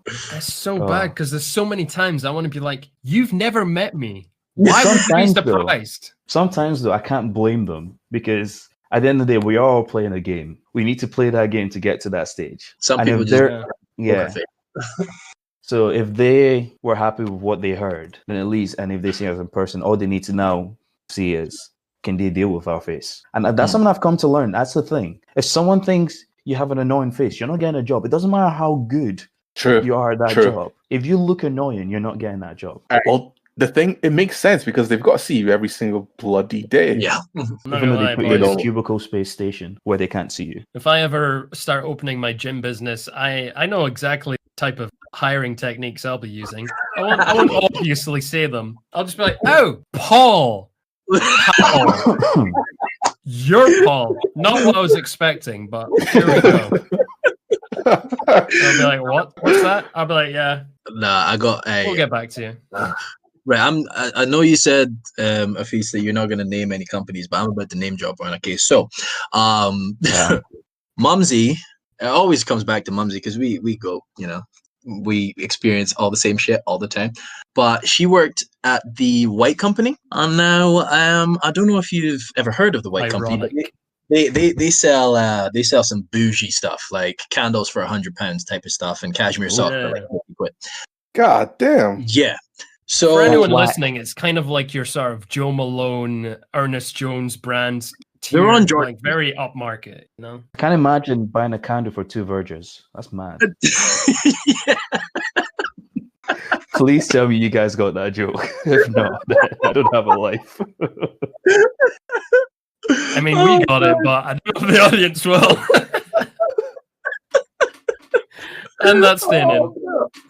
Oh yeah, that has to. But yeah, so one of these shifts that Mumsy's got, this old white lady comes in. Mumsy's is at the front door because literally in that job and the job that she has now, she keeps getting told that, oh, you have a lovely smile and you know people just you greet people well and and she's just like whatever. So she's standing at the front door and this old white lady walks in and that she's not even been around the whole store yet. She comes straight to my mum and just immediately is like, so this is the White Company? And my mum goes with a smile on her face, yes. And she's like, you're black. Literally. Say it. Mumsy just like kept the smile on her face, but like she in the back of her mind, she's already gone Super Saiyan and crushed this woman. Like she kept it together, but like a coworker heard and immediately was just like, excuse me, miss, you can't say that. Like, can you just leave? And like that was the end of that. They squashed it. My mom was like, oh, it's nothing, it's no big deal, blah, blah, blah, blah. So she leaves that place, but she's still pally with some of the people that work there. So when I was looking for just like a Christmas temp job, she managed to get me in there. And like I'm not thinking anything of it, but I'm working in the stockroom. I'm never seen.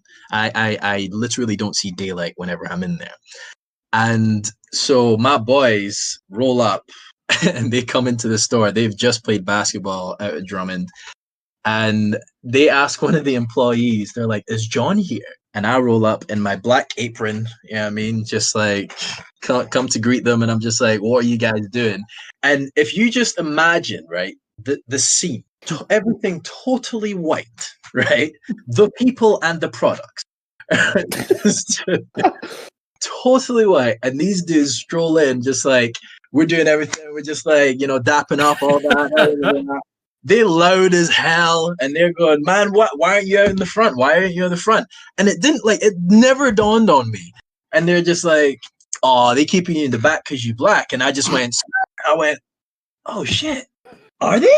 It's like, sorry, John, you kind of make the customers feel uncomfortable.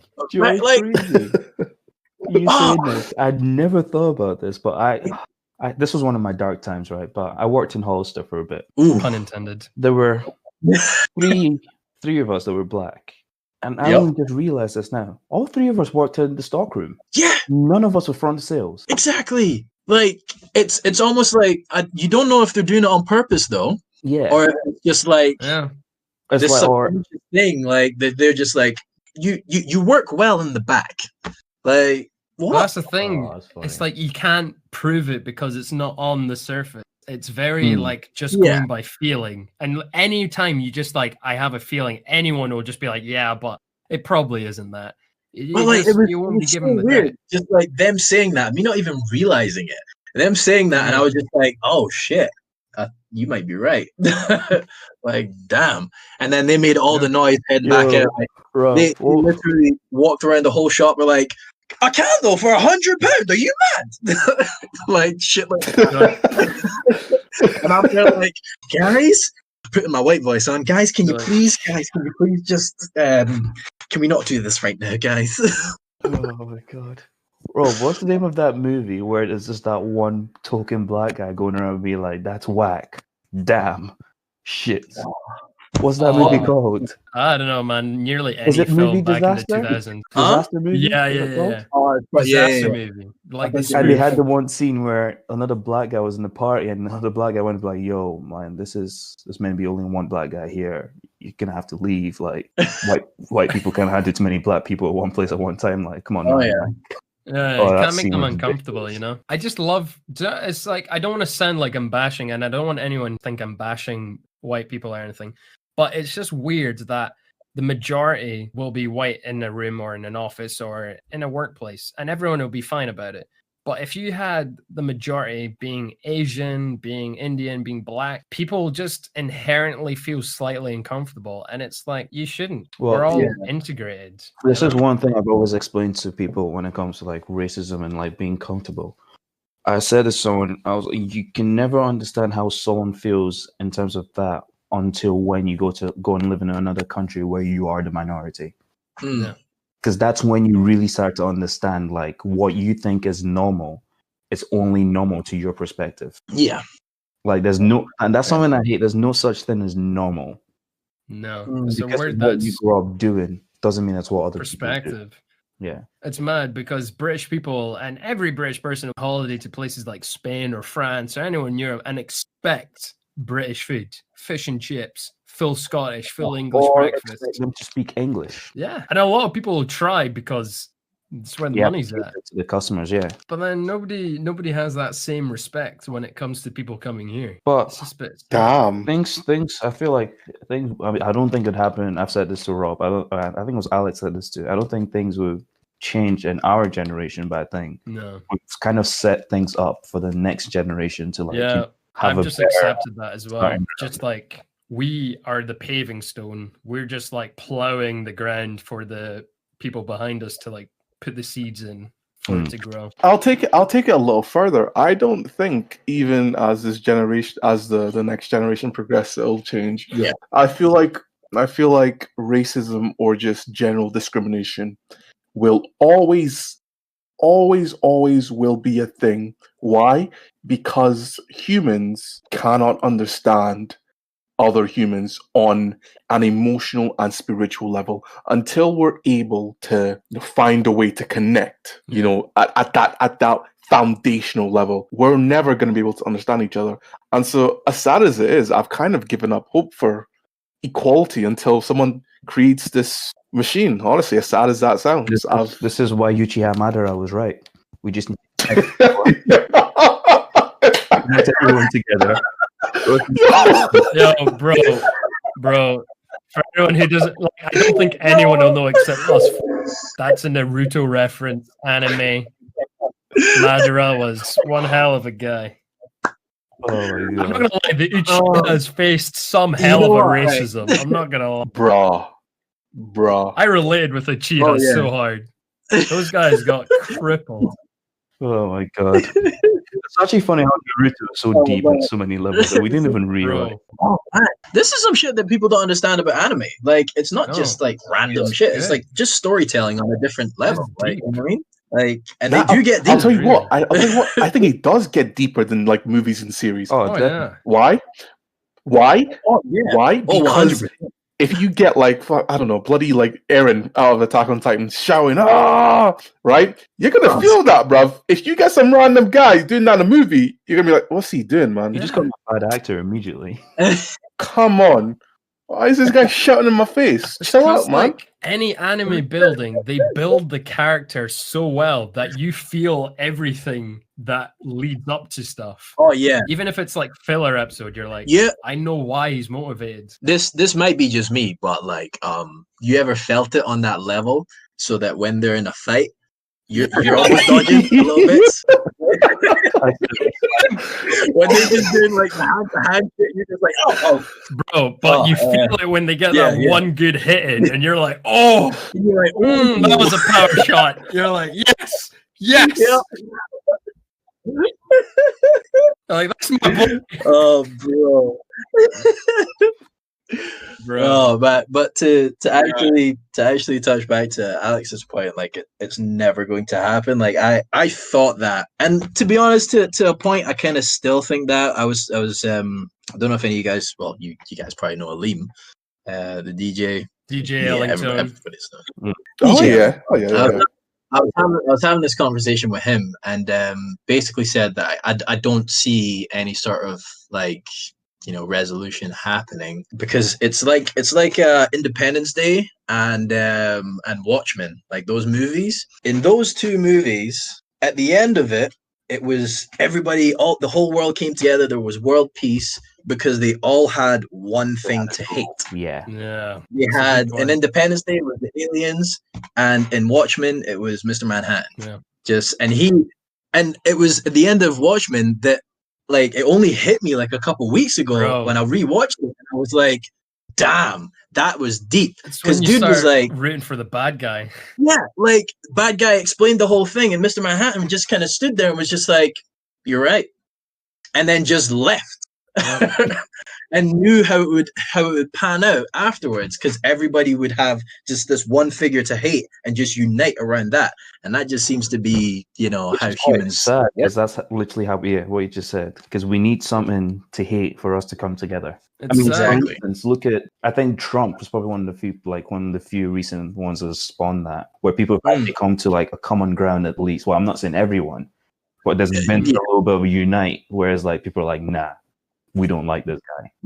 That's what happens. Sure. Do you know, anytime I've seen a film or an anime that's adopted that concept, it's usually done really well. And everyone says that's a good villain, because it's like the villain isn't inherently bad. He just says he understands human nature, and there's no curbing that. There's no good, peaceful outcome. There's only going to be a massive evil that everyone can stand behind. And after a great destruction, you get an even greater peace. Yeah, like that's the whole like Thanos argument as well. Like all of it. Oh, we can go in a whole digression on Thanos. It's actually crazy that you haven't seen Endgame. Oh, you need to watch it, because when you just dive into the whole we need more resources for a dying planet. You kind of go, well, Thanos has got a point. Hold on, Rob. Afis, do you want my Disney Plus login? Like, you could just like. I actually just sign up for the trial and just watch it. I just keep forgetting. You need to get into that, man. There's so many references. Oh yeah, like. Before we digress any harder, it's been intense. Oh yeah, true. Oh wow. Black is beautiful, black is excellent. Black is pain, black is joy, black is evident. Working twice as hard as the people, you know you're better than, cause you need to do double what they do so you can level them. Black is so much deeper than just African American. Our heritage been severed, you never got to experiment. Our final topic, because we have definitely been eating into some time, we're probably going to be looking into one of our longest episodes. Mm-hmm. And I think it's unescapable to talk about this man who could potentially be the president of United States. It is Kanye West, Kanye 2020, the campaign simply called Yes. It's gonna be everyone's birthday party, man. Everyone's birthday when he wins. Right. His words. For this, I'm gonna go first. Go on. So the thing I have with Kanye is we already know he's got his ego and everything he does. I don't want to say everything because I don't really know what he does behind the scene, but most things he does is for himself. And the problem I have with this is we're already living in a time right now where a lot of people believe black people are just stupid and dumb and have no leadership and nothing. Mm-hmm. So for a guy like Kanye, who's already been bouncing left and right with no real like determination and like goal on what he actually wants, to then come 4 months before the actual election to be like, I'm running for president. For me, it's just like a backhanded slap to just black people in general. Because one, doesn't seem like he has a true plan. Two, he probably just has an album coming out that he's trying to promote, which is true because him and Dr. Dre have been working on an album together. He does have an album. And it's one of those things where I'm just like, I know you're doing it for your personal clout to get attention to yourself and to put yourself on the same level as all these other famous people, but he's forgetting this is actually affecting millions of people now. It's not just him. Yeah. And that's the problem I have with it. Like, before when I saw it, I was like, oh yeah, Kanye, go for it. But the more I thought about it, the more I was like... Yeah, when was that? Like 2016 or something? Yeah.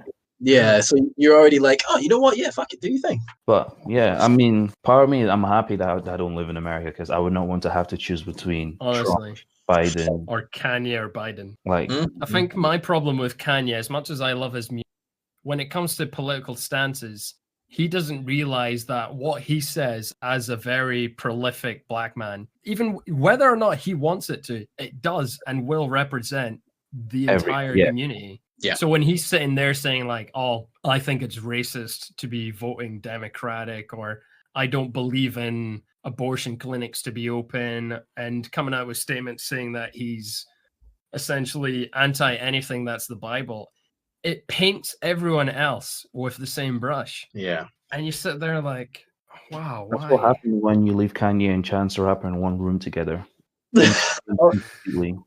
Okay, hold on. Right, Chance the fact that Kanye didn't use Chance the Rapper's version of Waves still gets me. It hurts my soul. True. It hurts my soul. But yeah, no, Kanye, he just needs... He needs some milk. I don't really know. I would say he needs Jesus, but man, the guy thinks he's found it. I think he still needs to fucking keep looking. I wouldn't lie to you. I think what Kanye really misses is that friendship between him and Jay-Z he once had. He just needs that big brother figure again, someone to just help. Because he's lost his mom, and ever since that, he's not really had anyone to guide him. Because I know we always like underestimate like actually having guidance and someone to actually like lead you in the right way and speak to you, but like he doesn't seem like he has anyone in his like side that does that over him right now. It's one of those ones where it seems like everybody's just so fed up that they just leave him to his devices, whereas that is actually more dangerous than destructive. Than actually, sticking with him and trying to just like get the point across. But the thing that really stuck out for me about Kanye, earlier this year, me and my girl went to All-Star Weekend in Chicago. Oh, look at you. It was the best trip of my life. I'll just say that right now. But anyway, that's not the point. So I don't know if you guys remember the intro to the big game on Sunday, but they had like a bunch of Chicago legends, like not even just about sport, just like artists, like all type of artists, musicians, graffiti artists, painters, all that. They had, I think, they had D Wade, Buddy Guy, and 2 other dudes, but Kanye wasn't in there. And you'd think, as And Kanye is one of those bigger artists, yeah. exactly, like, how is he not involved? And then rumors started coming out that he was asking for like a silly amount of money to be included in all that. And I'm like, come on, bro. That's like, if that's true, the thing is, even though it's just rumor, it's something I look at Kanye and I'm just like, I could see that. Like, I could see him doing that. Yeah, I mean, so like that kind of got it for me. I was just thinking, dude, this is something for your city. It's All Star has not been in the city for like what, 20 or like 12 years at a time. So like, how can you not want to be involved in this event, you know? So yeah, like that caught me. And then like all the random ideas that the dude spouts and then leaves at the wayside, I'm just like, what is going on in his mind? I'd love to just be a fly on the wall. Yeah. Yeah. You need someone to be like, right, you said you want to do this. Right, we're going to focus on this and do it. He said he was going to build a village. I don't know if he's still doing that. Like, he's bought a plot of land. Like, isn't that where they do the Sunday service, actually? Yeah. I don't know if it is. But he did say he was going to build like a suburb. Yeah, I think he brought that up when he was doing the Sunday service, that he's a lot of money into building a village to better a community. But it's one of those that it all comes down to that guidance, and someone needs to guide Kanye. He needs like either a true friend, and as much as he loves Kim Kardashian, I don't think she's the type to rein him in. I think she's too much of an enabler to just be like, explore. I think she's helped him a lot. I think she probably has. Because there's been times when he's almost gone off the rails, like, and like some of the videos I've seen of them arguing and just her being like, no, shut up. Like, not because you're on your, I don't know if you guys actually saw this where she said to him, shut up, because you're on your Jesus scheme doesn't mean I have to abide by everything you say. Oh, really? I didn't see that one. She was like, this is not what we're doing for our kids. This is what we're doing. You're not going to affect everyone's life because of the choices you want to make now. To be fair, I can see that. Initially, I was of the mindset like, oh, Kardashian curse. It's just another black man to go down. You know what I mean? But yeah, I think it's definitely deeper than that. Yeah. Oh, but yeah, just I miss the old Kanye, as everybody said. I think everyone misses old Kanye. Alex, haven't heard from you in a while. What's your take? I miss the old Kanye. That was good. I'll tell you what, boys. I think that's a nice way to round it off. Sitting us here all together, we can go for days talking about nearly everything, and this is probably going to be a long EP. But you know, I've enjoyed it. I think I'll just hit the closing statement, and then we can have a little chat. Rob definitely has a girl coming over if he's rushing us this quickly. What do you mean? We've been here for like 2 hours. Shit, is that how long? Yeah, man. Time flies when you enjoy yourself. This is all part of the I Digress experience. Maybe like you should nominate or see one person to jump up and talk with all of us. Okay, I say one white person to have that conversation with all of us and be like, is there something you want to learn from us or something? You know, that would be interesting. Oh, that's what I'm saying. Like, if you want to actually have a talk about any of the points we've risen today, hit us up on the social media accounts. You know my email, can'teven_lift@hotmail.com. Find me on pretty much anything. I'm going to leave the link in the description, so you can find me on anything. I'll give you the links to the other guys in this conversation. And just like that, we all enjoy a ripe? Is that the word? You know what? We're sticking to it. We enjoy a ripe, balanced view on here, especially if it sides with the devil's advocate. Ooh. This was a surprisingly thought-provoking episode, and I thoroughly enjoyed it. I hope you all actually do listen to this. This is a safe space. Final order of the day.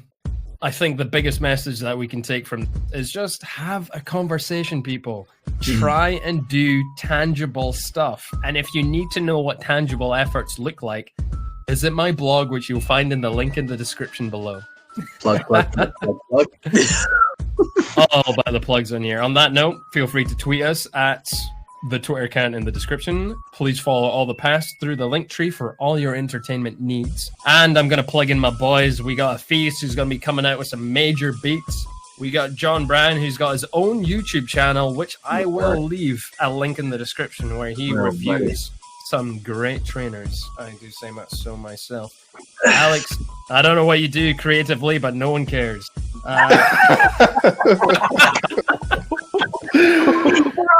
No, we joke, boys. God damn. Just No words, boys. Before you end it, though, I just want to say one last thing. Can Shoot. someone just tell Terry Crews to shut up? Oh, bro. That's I know that. he's managed to escape this one, but Yeah, we could go for a solid 20 minutes longer, like just on him. but that's my take right now. Just Terry Crews. Just be quiet. Oh, dudes. John, last words. What you got? Yeah, don't look at my YouTube because it sucks right now. I'm currently, working on some things. But yeah, have a good time. And Alex, you've been the new guest. Have you found the show? And what's your last? I really enjoyed it. I thought it was quite interesting seeing a lot of different experiences quite similar to mine. It just proves the fact that we walked this road together. Do you know what I mean?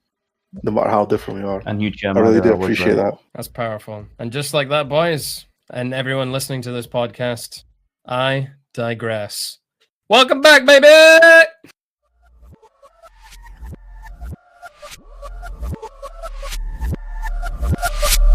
So, yeah.